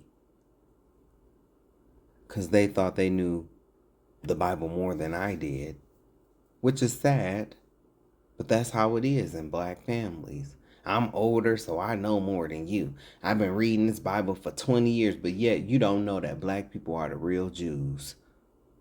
Ain't that a damn shame?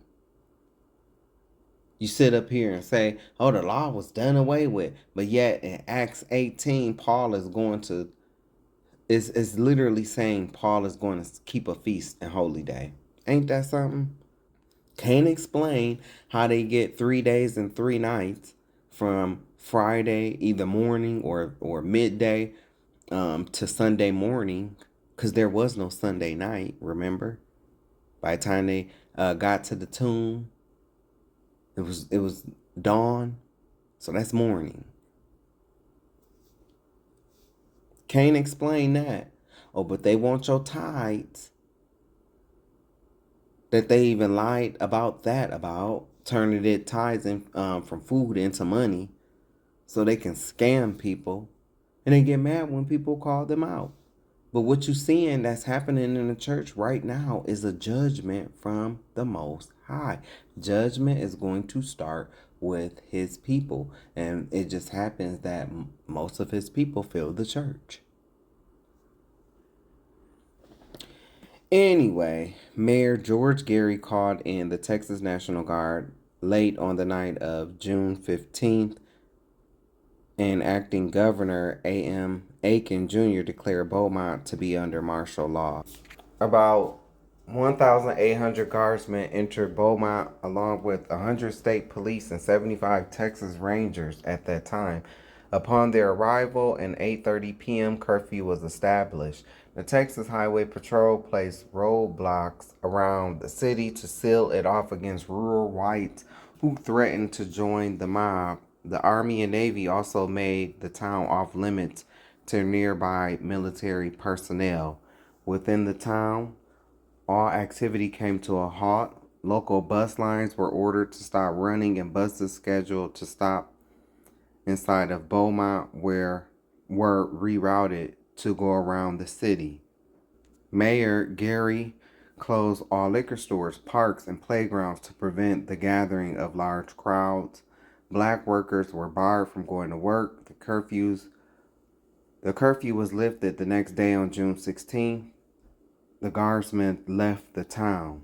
The declaration of martial law was lifted on June 20th. During the 5-day period, 21 people were killed. Also, 206 people were arrested and tried in court on June 20th.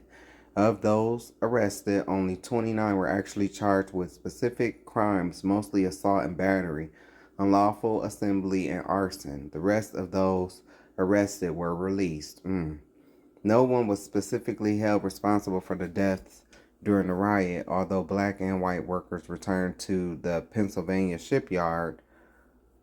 War production in the area was slowed for months. We interrupt this program to bring you a special report. Oh, so you want to call yourself mad at me, huh?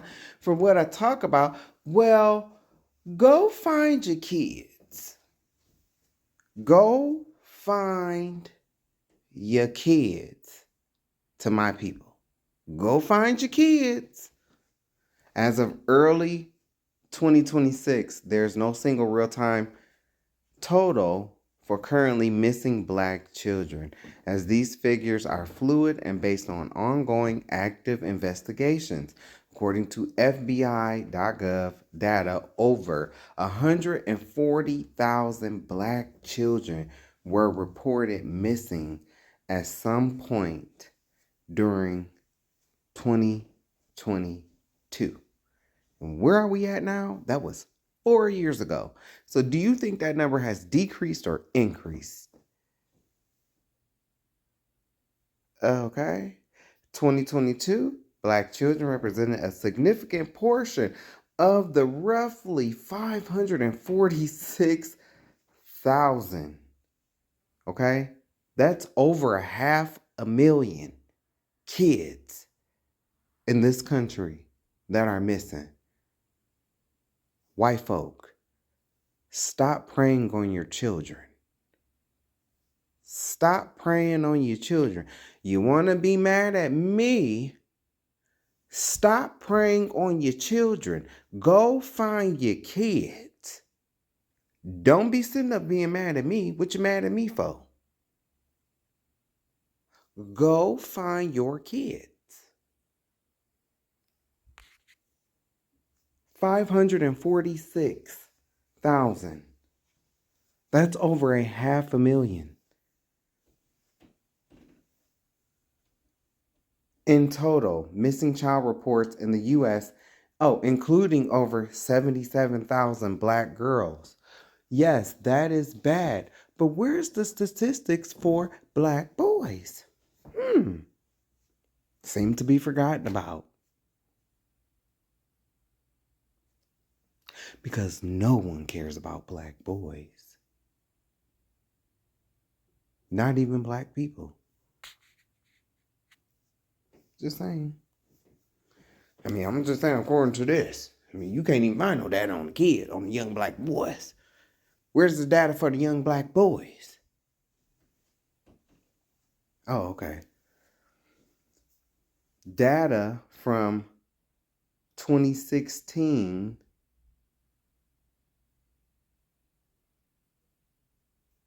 indicated over 170,000 black children were reported missing, demonstrating a consistently high, disproportionate number.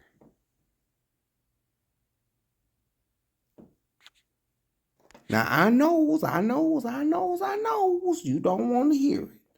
But this is Deuteronomy 28, verse 32. Thy sons and thy daughters shall be given unto another people, and thine eyes shall look and fail with longing for them all the day long, and there shall be no might in thine hand.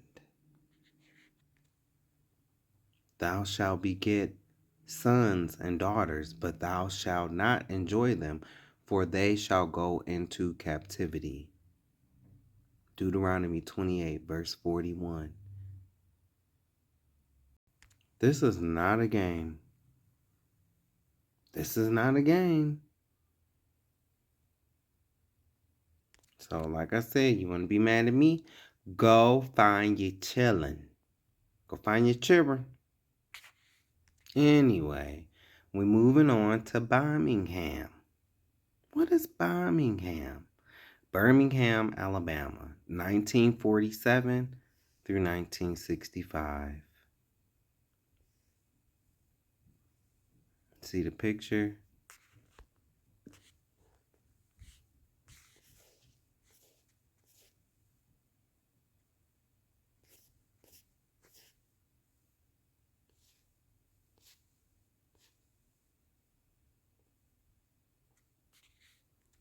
Birmingham refers to a period of racially motivated bombings that occurred in Birmingham, Alabama between 1947 and 1965. The city earned this nickname because more than 50 dynamite explosions took place during this time. These attacks primarily targeted Black American residents who attempted to move into white neighborhoods or who participated in civil rights activities. Many of the bombings were carried out by members of the Ku Klux Klan. During the 1940s, particularly after World War II, Black families began attempting to purchase homes in Birmingham's segregated white neighborhoods. In response, the Ku Klux Klan launched a terror campaign aimed at driving those families away from the west side of Center Street, which was the unofficial divide line between Black and white neighborhoods. Their tactics included gunfire, bombings, and arson. This led to the area being nicknamed Dynamite Hill. Between 1949 and 1950, Reverend Milton Curry was targeted in 3 separate bombings at his home. The first attack occurred on July 28, 1949, at his residence on 1100 Center Street North, but the bomb failed to detonate because the fuse burned out. 2 months later, a second bomb exploded at his home, shattering windows. A third bomb exploded on April 22, 1950, and nearly destroyed the entire house, though no one was injured. Y'all so evil. Y'all stuff is even like documented in history. Your evilness is documented. I guess that's why y'all try to remove it and stuff like that. But it'll never be removed. A few months later, on December 21st, 1950, the home of Monroe and Mary Means Monk at 950 North Center Street was destroyed by a bomb. The attack was a retaliatory act against the couple for challenging Birmingham's discriminatory zoning laws. On December 24th, 1956, the day before Christmas, Reverend Fred Shuttlesworth, a leading Alabama civil rights activist and pastor of Bethel Baptist Church, was also bombed. The attack was in response to his involvement in the civil rights efforts, including Birmingham and Montgomery bus boycotts. In the following years, other bombings targeted Black churches, such as Bethel Baptist Church. Okay, let's pause here. And so,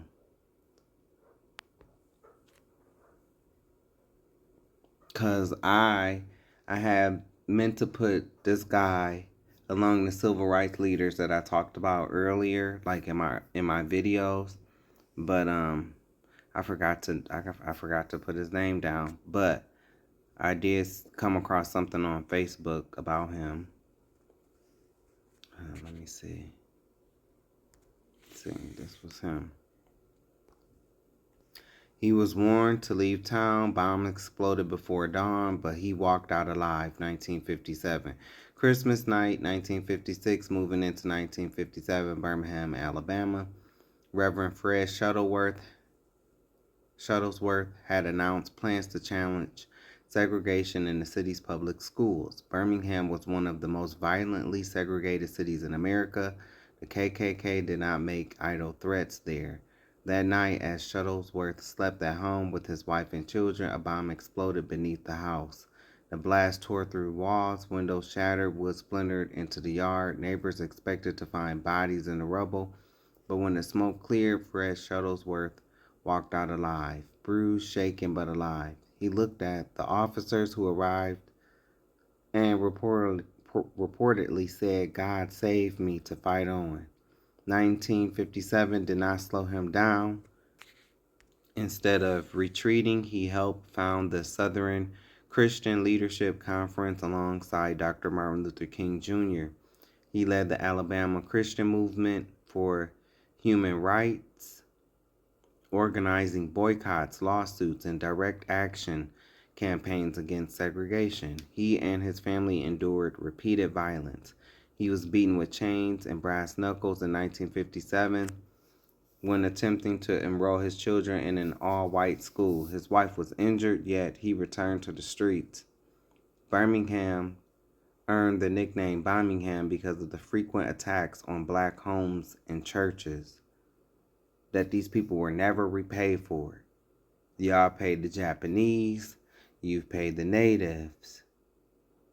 You know, you pretty much paid everybody that you have tortured, but you never pay none of these people back.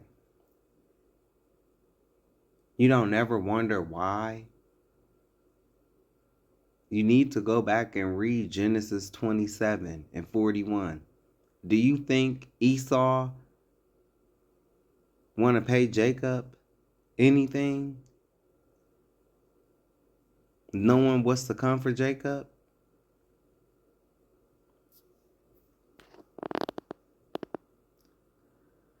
Shuttlesworth refused to be intimidated by it. His courage laid the groundwork for the 1963 Birmingham campaign, the movement that would expose police brutality under Bull Connor to the world and help push forward the Civil Rights Act. But in 1957, it was still dangerous to stand up. He had been told to leave. The bomb was meant to silence him. Instead, it made his voice louder. Fred Shuttlesworth, a pastor who would not back down. I tried to research to educate. If you appreciate this effort, you can support to help the page thrive. That's their advertisement, but I ain't asking you for a dime. So, but this is him. And thank you for sharing this. This is another black story.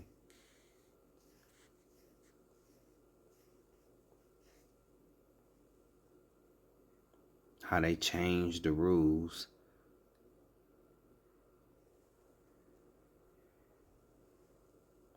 Trying to move the goalposts when you meet the requirements. Oh, now it's this, you know.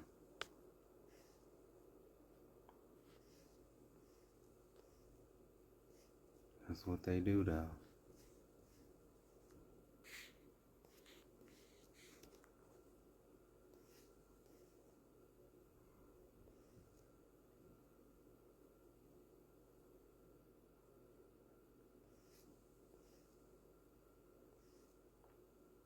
You gotta have your evidence against these people, because it's like,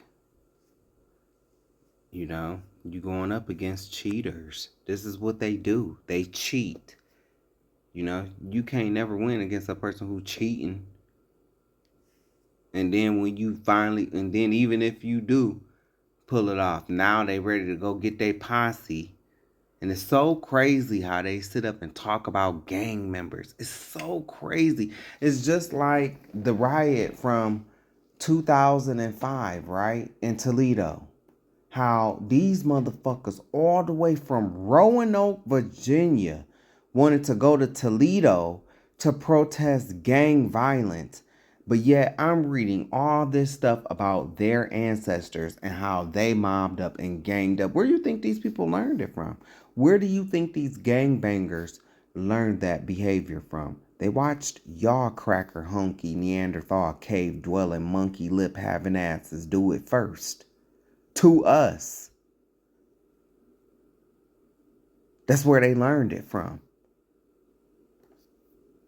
And your white fatigue that you placed on us has now become your black fatigue. Choke on that. And I'm so tired of these motherfuckers.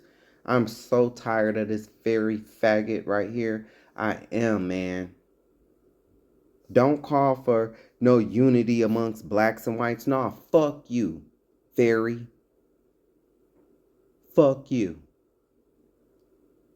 Go take your unity and go stick it up your ass.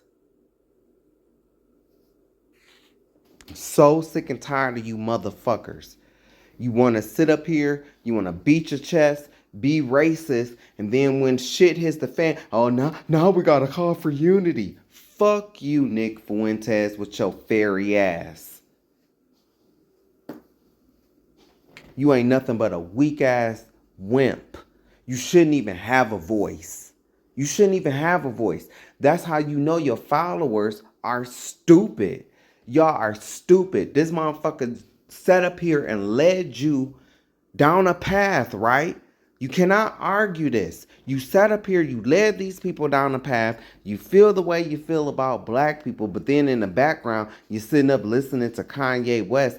To his followers, whatever the fuck y'all call yourselves, them groypers or whatever you call yourself, that should show you right there. He's fake. You supposed to be so, oh, black people is this, and you know the shit you say about black people. You know the shit you say, but yet you sitting up listening to black people music. I don't hate white people, to be honest. I don't. But damn it, as we can read, y'all have been doing shit. So this response is warranted. Black people didn't set up systemic, institutionalized, racist, bullshit ass laws. It wasn't black people that was coming trying to destroy your neighborhoods. We was just trying to live. That's what y'all did to us. And every time you motherfuckers get into it and have a division amongst yourselves, now here come one of you bitches talking about we need to have unity amongst the blacks and whites. Man, fuck you. Get your cracker ass, get your Spanish Ritz cracker ass on. When we talking about how we found people, it's these motherfuckers. This right here. His people, we found them in the caves. The Moors. We found them in the caves. Taught them how to bathe. Taught them how to read. Now he think because he curled the front of his hair better than how Candy used to. Now he think he's somebody. Fuck out of here, bitch. I would never unify with nobody like this. I wouldn't, because you don't stand 10 toes on your beliefs. And when shit hits the fan, here come your wimp ass ready to run. Nah, Nick, stand 10 toes down on your beliefs. How you feel about black people? Don't come talking that unity shit now. You done made your money. You done made your money off of being racist. You done made your money off the shit that you spout about black people. You made your money. Don't come running now that you found out that it's blood money. We good. I'm telling y'all need to recognize phoniness is this motherfucker sitting up here talking all this shit about black. And you have your views. But I'm telling you, you will sit up and really feel this way about black people, but this one don't. He's sitting up doing all of this like a John Doyle, running his mouth to make money, saying stuff, that how you might feel, which is fucked up, but whatever. Hey, fuck you too, but this motherfucker will sit up here And he don't feel this way for real. He just saying it to rouse you up, and get support. These are grifters, man. Grifters. This man should not have a platform. He should not have a voice. Because you know why? You have a big platform. You've led your people down the wrong path. And anybody that sticks behind this man and follows him, you're just showing that you're mindless. You are mindless.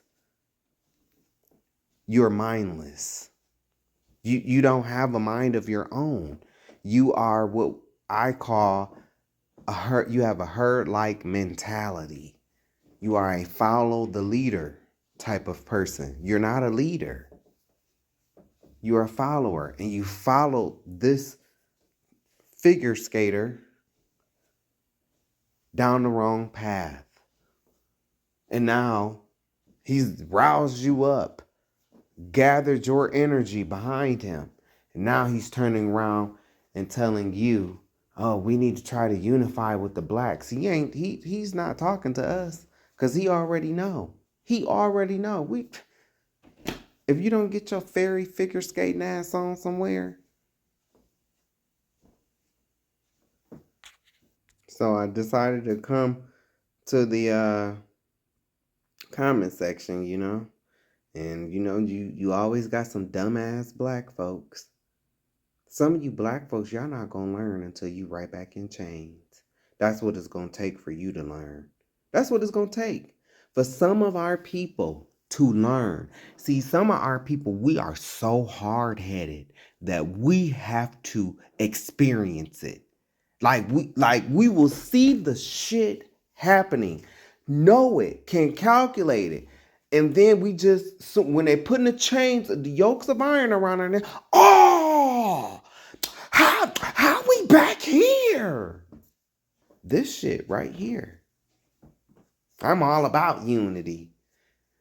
Motherfucker, these people don't want to unify with you. What don't you get about that? They don't want to unify with you. They want to use you for protection. What don't you get about that, black people? What don't you get about that? What don't you get? I just told you, it's going to take for you to end up back in chains. That's what it's going to take. For you to see. For you to see. This is how you know that black people are the real Jews, because the Israelites are so motherfucking hard-headed. God told them to remove people out of Israel, remove these people out of the land, or they're going to become a thorn in your side. What do Israel do? Oh, they go mate with the motherfucking people. And what ends up happening? The people became a thorn in their side. A lot of our people, we just don't want to get it. We don't want to get it. So my prayer is, God, please, Father,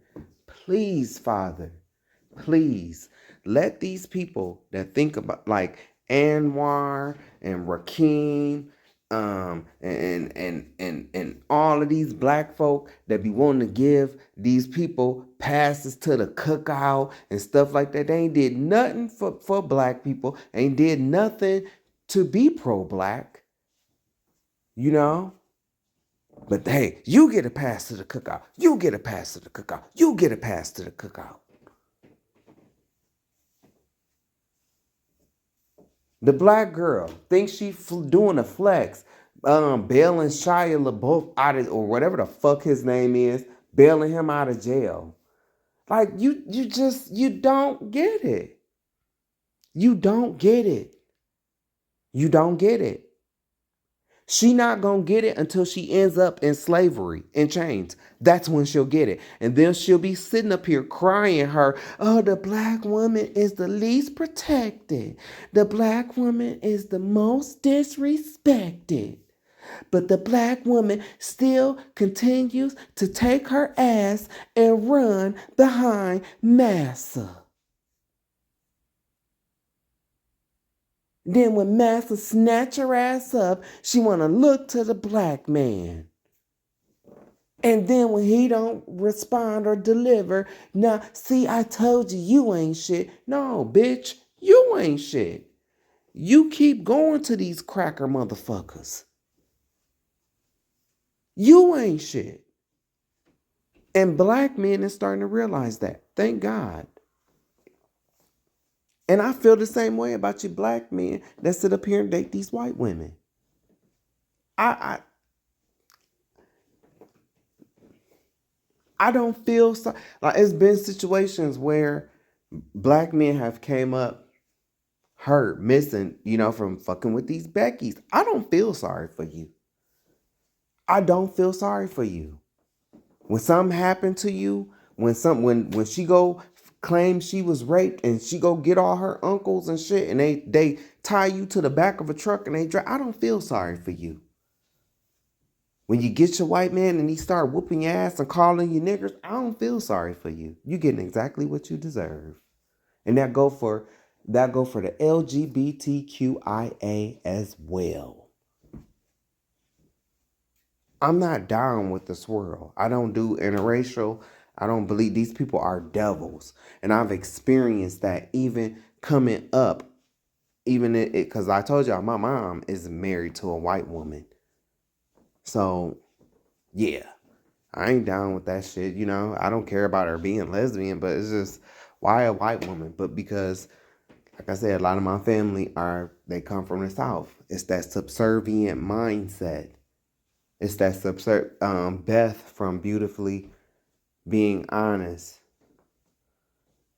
She was talking about it today with this Unk situation. No, not Beth. T, my girl T. She was talking about it today, and she was talking about how some older people that come from that era, they are subservient to white folks. They are. It's like they can't see it. It's like they don't get it until it's too late. And then they sit up and expect somebody to feel sorry, want somebody to rescue them. And it's like, no, dummy. No.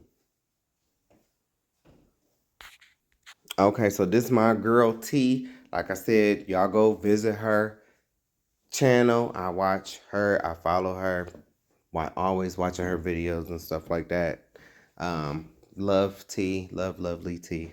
But this is her video. I'm going to show y'all what I'm talking about. Because this person that was describing this Paula Deen and Dora situation, they described it so perfectly. This is what I'm saying about some of our people when it comes to a subservient mind to black people. To white people. The reason why this whole Destination Smokehouse tenderism situation doesn't surprise me is because it's the same thing that happened with Paula Deen and Dora Charles. So Dora Charles worked with Paula Deen for like 22 years, alongside her, not under her, alongside her as a chef in the kitchen. And Paula Deen promised this woman, if I get rich, I'm taking you with me. If I get to the top, we both get to the top. But in exchange, Paula Deen wanted this woman's recipes, and she gave it to her. Gave Paula Deen all of her recipes, taught her how to cook and everything. Paula Deen ended up writing cookbooks using this woman's recipes. She ended up getting Food Network deals with this woman's recipe. And guess how much this woman made while she was working in Paula Deen's kitchen? $10 an hour. In the report, you see her sitting right here talking to the lady. In this report, she said she was making $6.50 while working in the kitchen. And then after everything happened and they fell out, she was still working in the kitchen. Still working in the kitchen. And they just wasn't speaking. Like that's doing something to Paula Deen. She done got your granny's recipes and she done made the money. And now you think that you not speaking to her is doing something. I just... $10 an hour. And then she didn't even sue Paula Deen. Paula Deen got sued, but it wasn't by her. It was by somebody else who sued Paula Deen for hostile work environment and racism because she heard Paula Deen over talking saying that she wanted black chefs and black waitresses to cater like a wedding or a party she was having for one of her kids or whatever, and she wanted them to dress like slaves. But it just goes to show that people from that decade, people from that time, they lived differently. Yeah. They don't question like superiority, especially when it comes to somebody who was white. And tenderness. Man, yes. That's it right there. So whenever you hear me talk about people like being subservient to white people and shit like that, this is what I mean. It's that mindset. Hold on, baby. We gotta go back. Time. They was having for one of her kids or whatever, and she wanted them to dress like slaves. But it just goes to show that people from that decade, people from that time, they lived differently. They don't question like superiority, especially when it comes to somebody who was white. And tenderism, Unc, aka, he's not the person to question it. Like, I bet you right now he doesn't see anything wrong with the situation. He doesn't see anything wrong with it. He doesn't see that there is a power imbalance. He doesn't understand that, because to him it's not clicking. We see it because we grew up in a... That's why, and I'm taking what she's saying and I'm using it in my own experiences, y'all. The people that, when I first came into the truth and I was telling people like black people are the Israelites, it was people around, you know, Unc's age and stuff like that that fought me the hardest. These people have been beat down so much that they can't even see the greatness within themselves. Can't even see it. That is a curse of Deuteronomy 28:15 through 68. You can't get away from it. You can't. Unc is proof of that. Right in your face. Right in your face. You know that feeling? She just said it. We see it. We see what? That feeling. That feeling that he's getting over on Unc. That generation cannot see it. That is proof that we were under the curses. Unc's generation was, you know, was deep, was head still under the water. Unc generation. You know, the generation that came out of him, okay, now our head is coming out the water. You know, that's about, you know, 60s and 70s. 80s and 90s, okay, the water is down to our chest. Then some start happening. Well, I say 2000s, waist level. After that, baby, I have no idea what's going on here. But this is proof that our people are under these curses. The Most High said that by the time we came out of these curses, we would be like Unc. And I'm not trying to be disrespectful. This person, the girl, she said it so perfectly and she's describing it. Well, I'm telling you that what she's describing was one of the curses of Deuteronomy 28:15 through 68, y'all. And you are witnessing, and I've said this on previous videos, that white man, that is Esau. Unc is Jacob. Unc, just go watch this video. T said it best. His charm, his gifts that he got naturally from God, because we are the chosen people of God, how we can just captivate people. That's a gift, y'all. You see, the fucking white man don't got it. It's right in your face. It's right in your face and you refuse to see it. That is why we are still in this situation. You want to see everything but what I'm showing you. And it's right in your face every day. You can't get away from it. No matter how you try to bury your head in the sand, NFL, NBA, the sports, you know the stats from the Pittsburgh Steelers from 1995. Can't even remember your kids' birthdays, but you know about them icy blue Jordans that's coming out. Oh, you got them. Got a whole plan on how you gonna get them and everything. Who you gonna manipulate and who you gonna hobo your way into to get these shoes. We got that. Oh, we got that. No, Tupac's lyrics. Got that down. Oh, we got that. Kids get it sexy.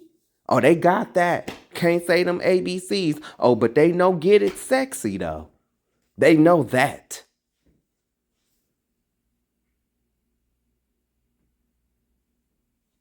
And you want to tell me that we are not these people? Are you dumb? I'm not functionally illiterate. Might stumble through my words when I read a little bit, but baby, I'm not functionally illiterate. And I'm very empathic and spiritual.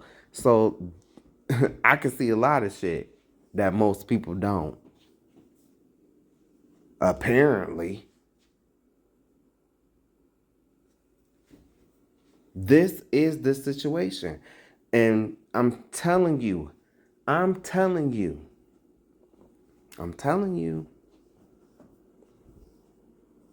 y'all get ready because it's going to be another wilderness. It is. It's going to be another wilderness. And I'm sorry to say, I'm sorry. I'm not trying to be disrespectful, but somebody got to keep it real with your motherfucking ass. Somebody got to keep it real with you. And I guess I'll be the villain. The mentality that she just described from Unc and Dora, that's the same mentality that had to die out in the wilderness. That's why they spent 40 years wandering in the wilderness. So that personality, that mentality that they got can die out. And it's gonna happen again. Yeah, he told you to be wise as serpents.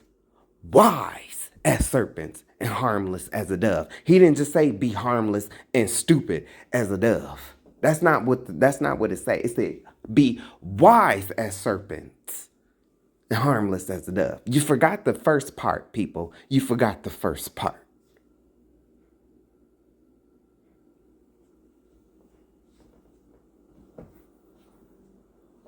I mean, this is where we are at.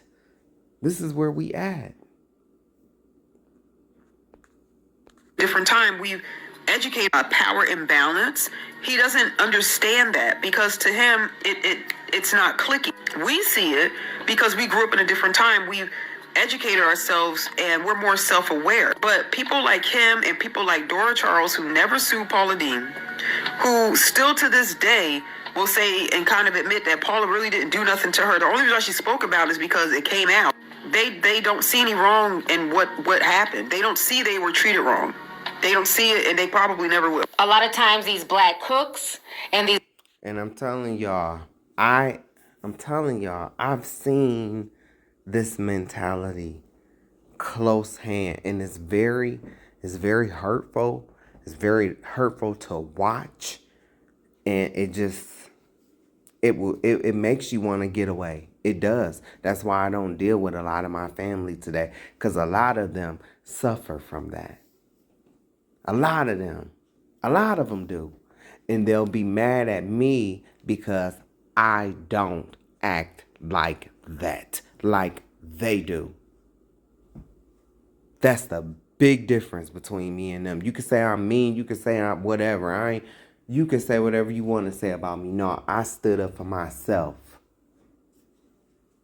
And I wasn't going to be just accepting any old thing. No. I wanted greater for myself. I wanted better for myself. And I wasn't going to stick around trying to bring a hood with me or bringing people. Nah. I'm so grateful to the Most High for setting me apart. It ain't like I wanted to be a lone wolf. Nah, that's not how it just ended up happening that way.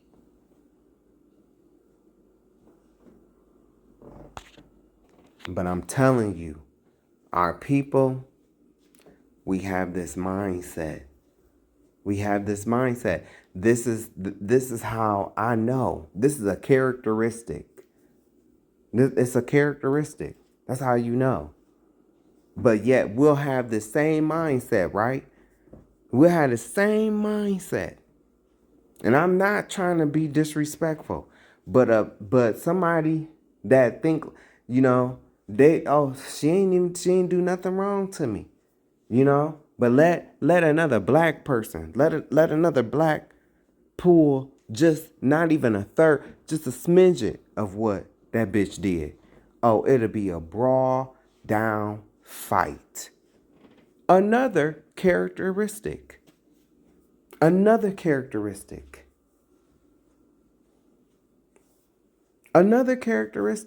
of how I know that we are the children of Israel. That's that crab in a bucket mentality. Oh, I'd rather take you out, because you stepped on my shoes.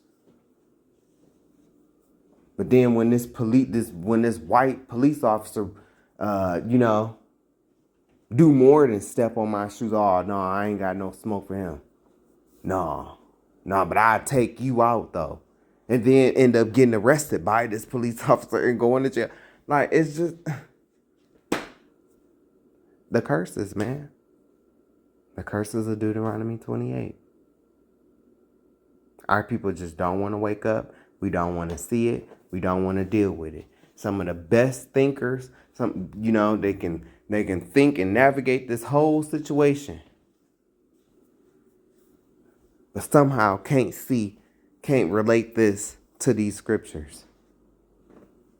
And the scripture is screaming out clear as day. This is this right here. We are these people. Hard-headed.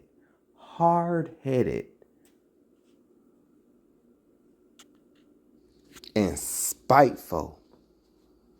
I keep telling y'all in some of these earlier riots, I'm reading about how, it would be our own people going to get. I just couldn't even imagine. Like, one day I was sitting there trying to imagine, like, how that scene even looked. Like, how did that scene even look? Because it's like, these people getting ready to gear up and go massacre, and, here you come trying to tell them some plans. Like, that's crazy to me. That's crazy. But our people did it. And then also, I never want to get away from, our people, we own slaves too. And so many times we do like to just put it all on the white man. No, it wasn't all on the white man.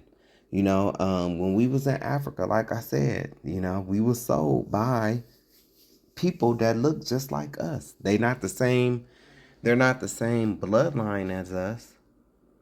And guess what? Some of our own people who was our bloodline, the royalties of our people, sacrificed some of us. Oh, don't take me and my family. We're royalty here.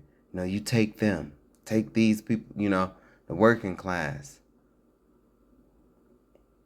That happened too. So, I never want to get away from that and make it like, this didn't happen. No. Our people own slaves. Our people also participated in selling our own people into slavery. And so at first, and it was mainly, prisoners of wars and stuff like that. But no, there was some who gave away their people so their families would not. And then some of them folks who did that, they still ended up over here. Them and their family. So this is why we have to understand, why this stuff has happened to us. Why? And so I'm not just, yes, this is Happy White History Month, but I'm also still, because I am a black man, I am an Israelite. And so I also have to tell my people the truth too, along the way. Well, this is why this has happened. This happened because of this. Anyway, Reverend Fred Shuttlesworth. And I read, because it gives different accounts. Reverend Fred Shuttlesworth was born on March 18, 1922, in Mount Meigs, Alabama, to Vetta Green and Alberta Robinson. However, his mother and stepfather, William Nathan Shuttlesworth, a farmer in Oxmoor, Alabama, raised Fred Shuttlesworth. Shuttlesworth attended Oxmoor Elementary School. He graduated from Rosedale High School in 1940, and the following year he married Ruby Keeler, a nurse. In 1943, he became a truck driver and studied mechanics in Mobile. While in Mobile, Shuttlesworth also attended seminary at Cedar Grove Academy. See, you see that seminary? In 1945, he delivered his first sermon.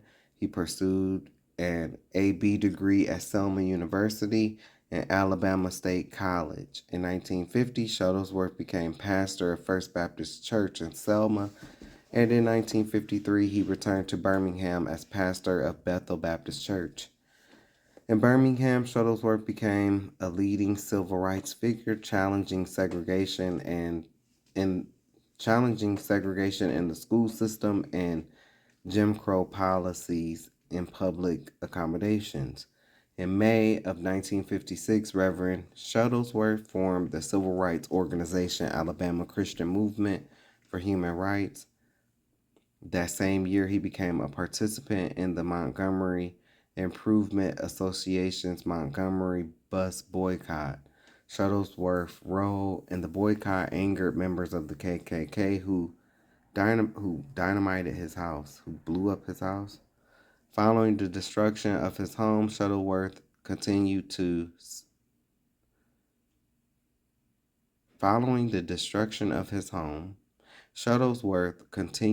civil rights crusade. In 1957, police brutally beat and hospitalized him for attempting to enroll his daughter in an all-white school. In the late 1950s, Shuttlesworth continued as a leader in the Black freedom struggle by co-founding the Southern Christian Leadership Conference in 1957 with Dr. Martin Luther King Jr. and Bayard Rustin. Shuttlesworth's activism intensified in the early 1960s. He joined younger activists and sit-ins to desegregated lunch counters, and he assisted the Congress of Racial Equality in organizing freedom rides throughout the South.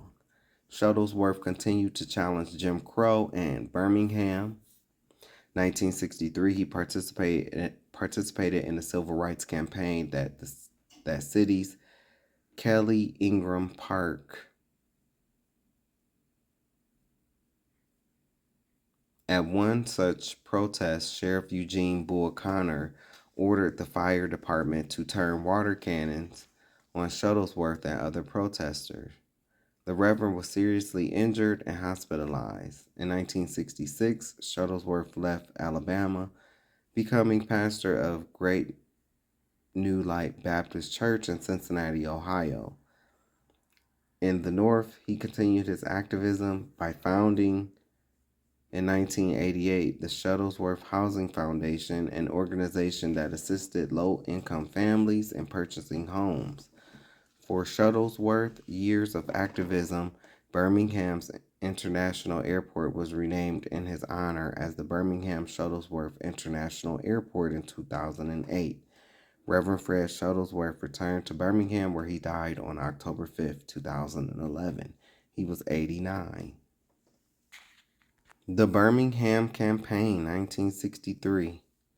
The Birmingham Campaign was a movement led in early 1963 by the Southern Christian Leadership Conference, SCLC, which sought to bring national attention to the efforts of local black leaders to desegregate public facilities in Birmingham, Alabama. The campaign was led by Dr. Martin Luther King and Reverends James Bevel and Fred Shuttlesworth, among others. In April 1963, King and the Southern Christian Leadership Conference, SCLC, joined Birmingham Locals Campaign organized by Reverend Shuttlesworth and his group, the Alabama Christian Movement for Human Rights, ACMHR. The goal of the local campaign was to attack the city segregation system by putting pressure on Birmingham merchants during the Easter season, the second biggest shopping season of the year. When that campaign stalled, the ACMHR asked SCLC to help. The campaign was originally scheduled to begin in early March 1963, but was postponed until April. On April 3rd, 1963, it was launched with mass meetings, lunch counter sit-ins, a march on City Hall, and a boycott of downtown merchants. King spoke to Birmingham's black citizens about nonviolence and its methods and appealed for volunteers. That's where we went. I ain't saying, be violent, but that nonviolence, that was the wrong way to go. No, you defend yourself and you fight back. If they attack you, you fight back. I ain't saying you have to go terrorizing them or looking for them. No, but you fight back. Don't just stand there and get hosed down.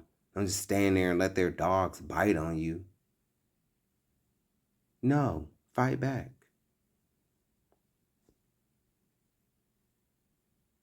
King spoke to Birmingham's black citizens about nonviolence and its methods and appealed for volunteers. When Birmingham residents enthusiastically responded, the campaign's actions expanded to kneel-ins at churches, sit-ins at the library, and a march on the county courthouse to register voters. On April 10, 1963, the city government obtained a state court injunction against the protest.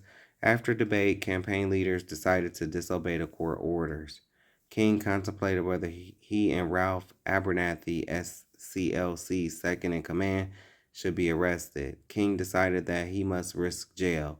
On Good Friday, April 12, 1963, King was arrested in Birmingham after violating the anti-protest injunction and was placed in solitary confinement. During this time, he wrote letters from a Birmingham jail on the margin of the Birmingham News in reaction to a statement published by 8 Birmingham clergymen condemning the protests.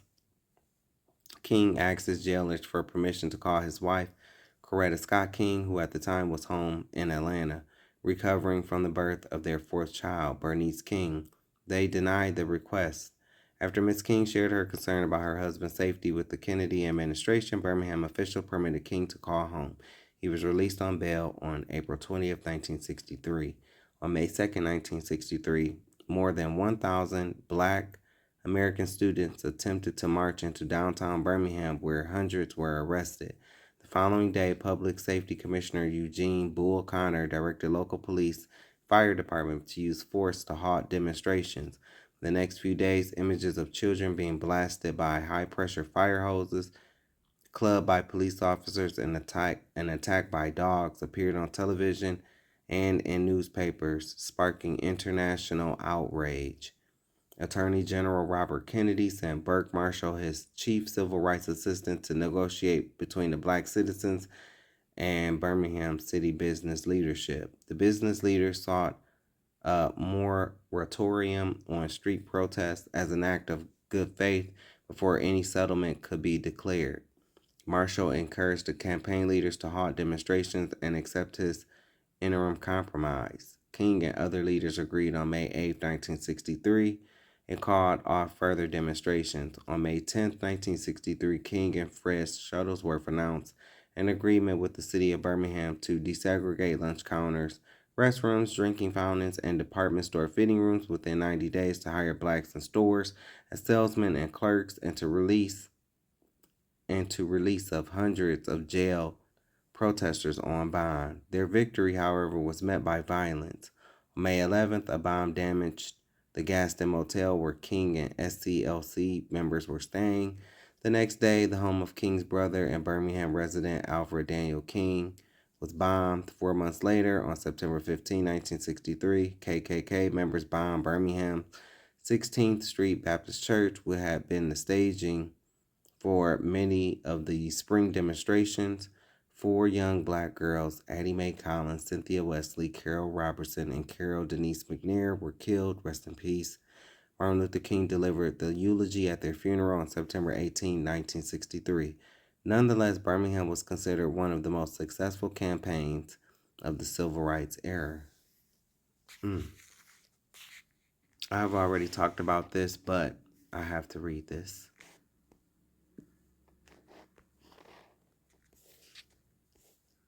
This is them. Denise McNair, Cynthia Wesley, Addie Mae Collins, Carol Robertson. They didn't deserve that. Birmingham 16th Street Baptist Church bombing, 1963. The 16th Street Baptist Church bombing took place on September 15, 1963, just 19 days after Dr. Martin Luther King gave his I Have a Dream speech at the March on Washington in D.C. in Washington, D.C. 4 young girls, Denise McNair, age 11, Cynthia Wesley, Carol Robertson, and Addie Mae Collins, all age 14, were killed in the racially motivated attack by the KKK against an Black American church active in the ongoing civil rights campaign in Birmingham, Alabama. And my thing is, these people really think that they're not going to have to pay for that. Like, oh, yeah, we just got off. And, they're shepherds. Pity them not. The attack was meant to disrupt black community activists who had been demonstrating for weeks for an end to racial segregation in the city. It had the opposite effect because the 4 young girls killed were on their way to a basement assembly hall for closing prayers on a Sunday morning.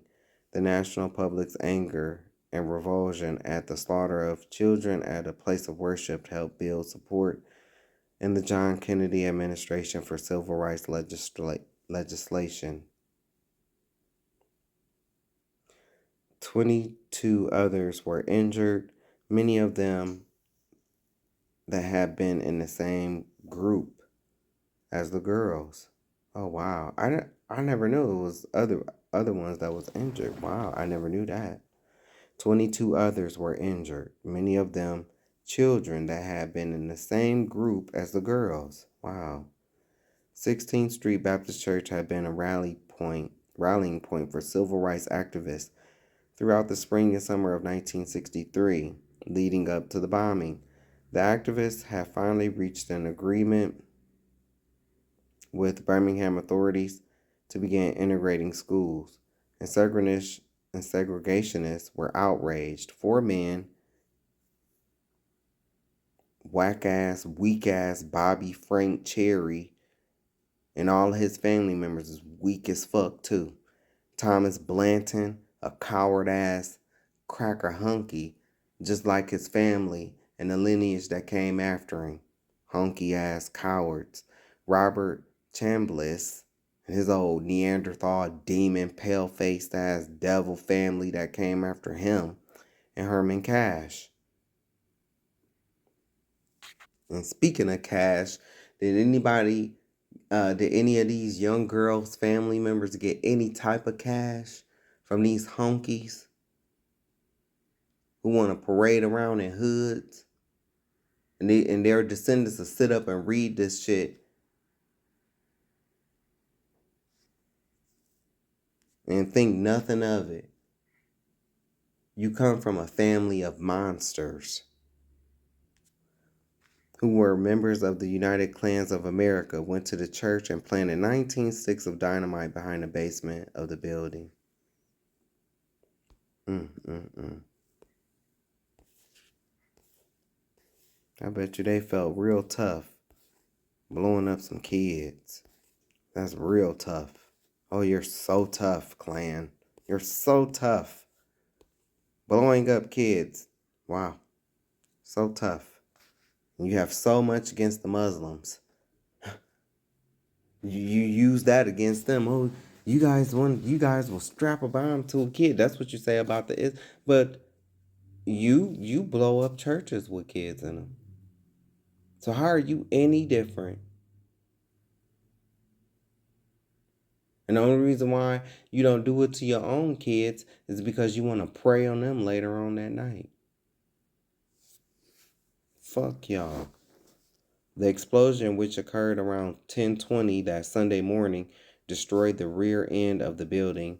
The steps going outside were destroyed, as were all but one of the church's stained glass windows. Many nearby cars outside damaged or destroyed, and even the windows of the laundromat across the street were blown out. Damn. The public funeral for 3 of the girls attracted over 8,000 people, but not one Birmingham or Alabama official attended. Fucking bastards. Evil. You know all of them is in hell, right? You know that, right?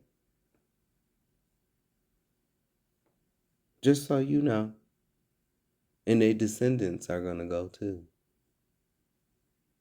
The Birmingham Post-Herald reported a month later that in the aftermath of the bombing, no one had been arrested for the incident itself. Of course. But 23 Black Americans have been arrested for charges ranging from disorderly conduct to being drunk and loitering, mostly in the vicinity of the church. One black youth was gunned down by police after he threw rocks at passing cars with white passengers. One of the 4 terrorists involved in the bombing, Robert Chambliss, was tried for the murder first. He was convicted in 1977 and died in prison in 1985. Blanton and Cherry were convicted of murder in 2001 and 2002, respectively, and they were both sentenced to life in prison. Cherry died in 2004. The 4th terrorist, Herman Cash, died in the 1994 before charges could be brought against him, because he probably was the worst one. I don't know if I've already read this, but I'm going to read it again if I did. Montgomery bus boycott, 1955 through 56. Black residents walking.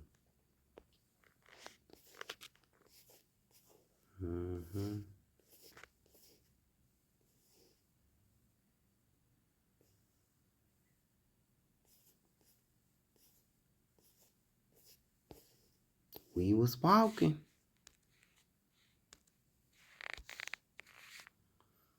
The Montgomery bus boycott in Montgomery, Alabama was a crucial event in the 20th century civil rights movement. On the evening of December 1st, 1955, Rosa Parks, a Montgomery seamstress on her way home from work, refused to give up her seat on the bus for a white man and was subsequently arrested. Well, there was a woman who came before her named Claudette Colvin, but they didn't want to use her because she was too dark. Rosa was lighter, and Claudette was pregnant too. And so, back in them times, how people thought, but yeah, that's why they didn't go with her. The president of the local chapter of the NAACP, Ed Nixon, used the arrest to launch a bus boycott to fight the city's segregated bus policy. Together with Joanne Robinson of the Women's Political Council and other black leaders, Nixon set plans for the boycott. The idea of the boycott had been floating around for months. Both Nixon and Robinson were waiting for a test case to challenge the segregated bus policy in court. They knew they would have strong support from black women who made up the majority of bus users. The only thing missing was a good test candidate and respectable middle class Rosa Parks seemed perfect for the role. On Friday, December 2nd, Robinson created a flyer which she distributed to black families around Montgomery. The flyer told of the arrest of Parks and mentioned that 75% of the bus riders were black, and if there were a boycott of the bus system, then the city would be forced to pay attention to these customers. It then called for a boycott of the buses on December 5th. Ooh. See, this is a time right here when black people had unity. See, black women walking with the black men walking with the black women, and I mean, you see, you got your kids. See, this is when black people had unity. And probably some.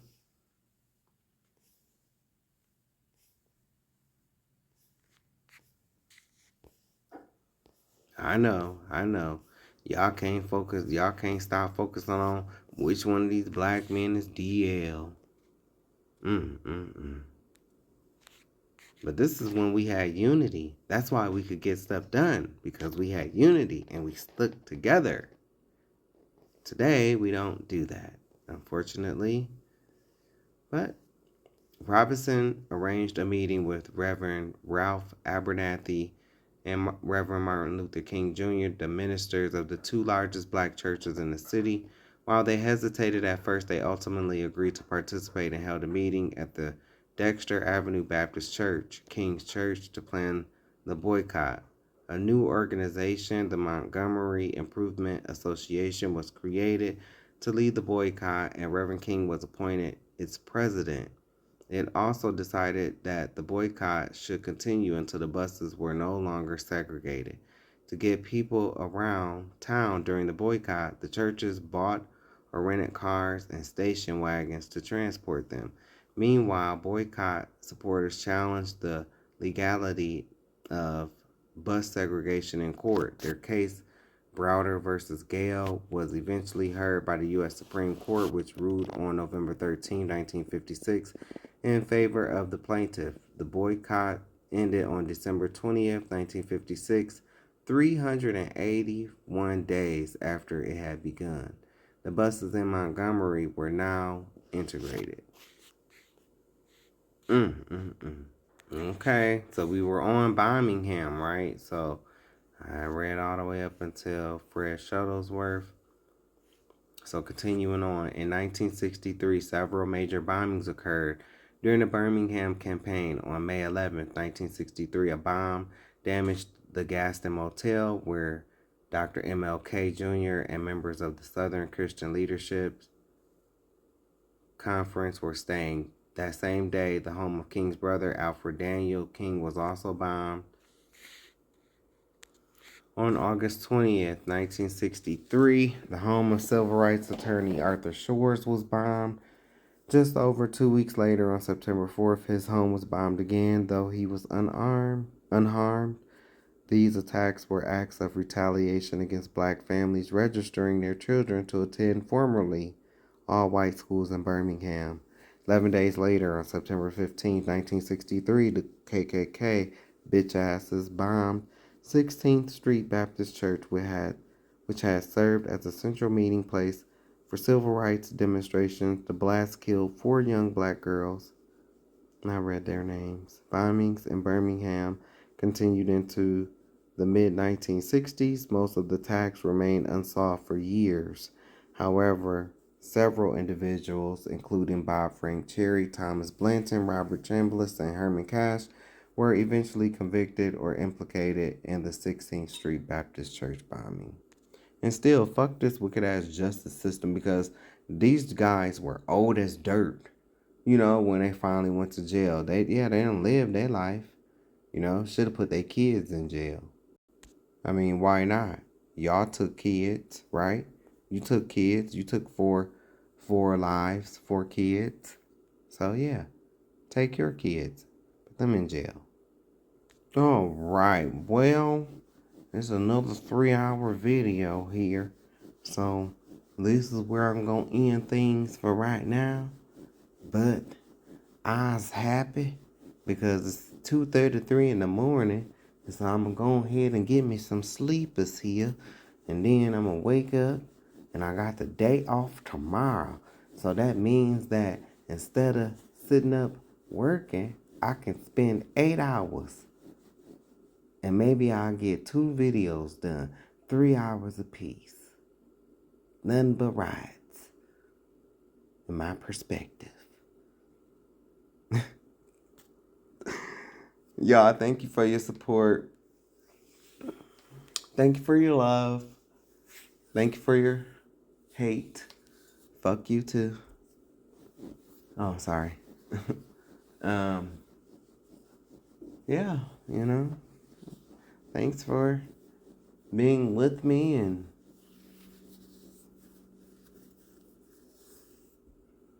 these videos that I've been sharing, right? They are private.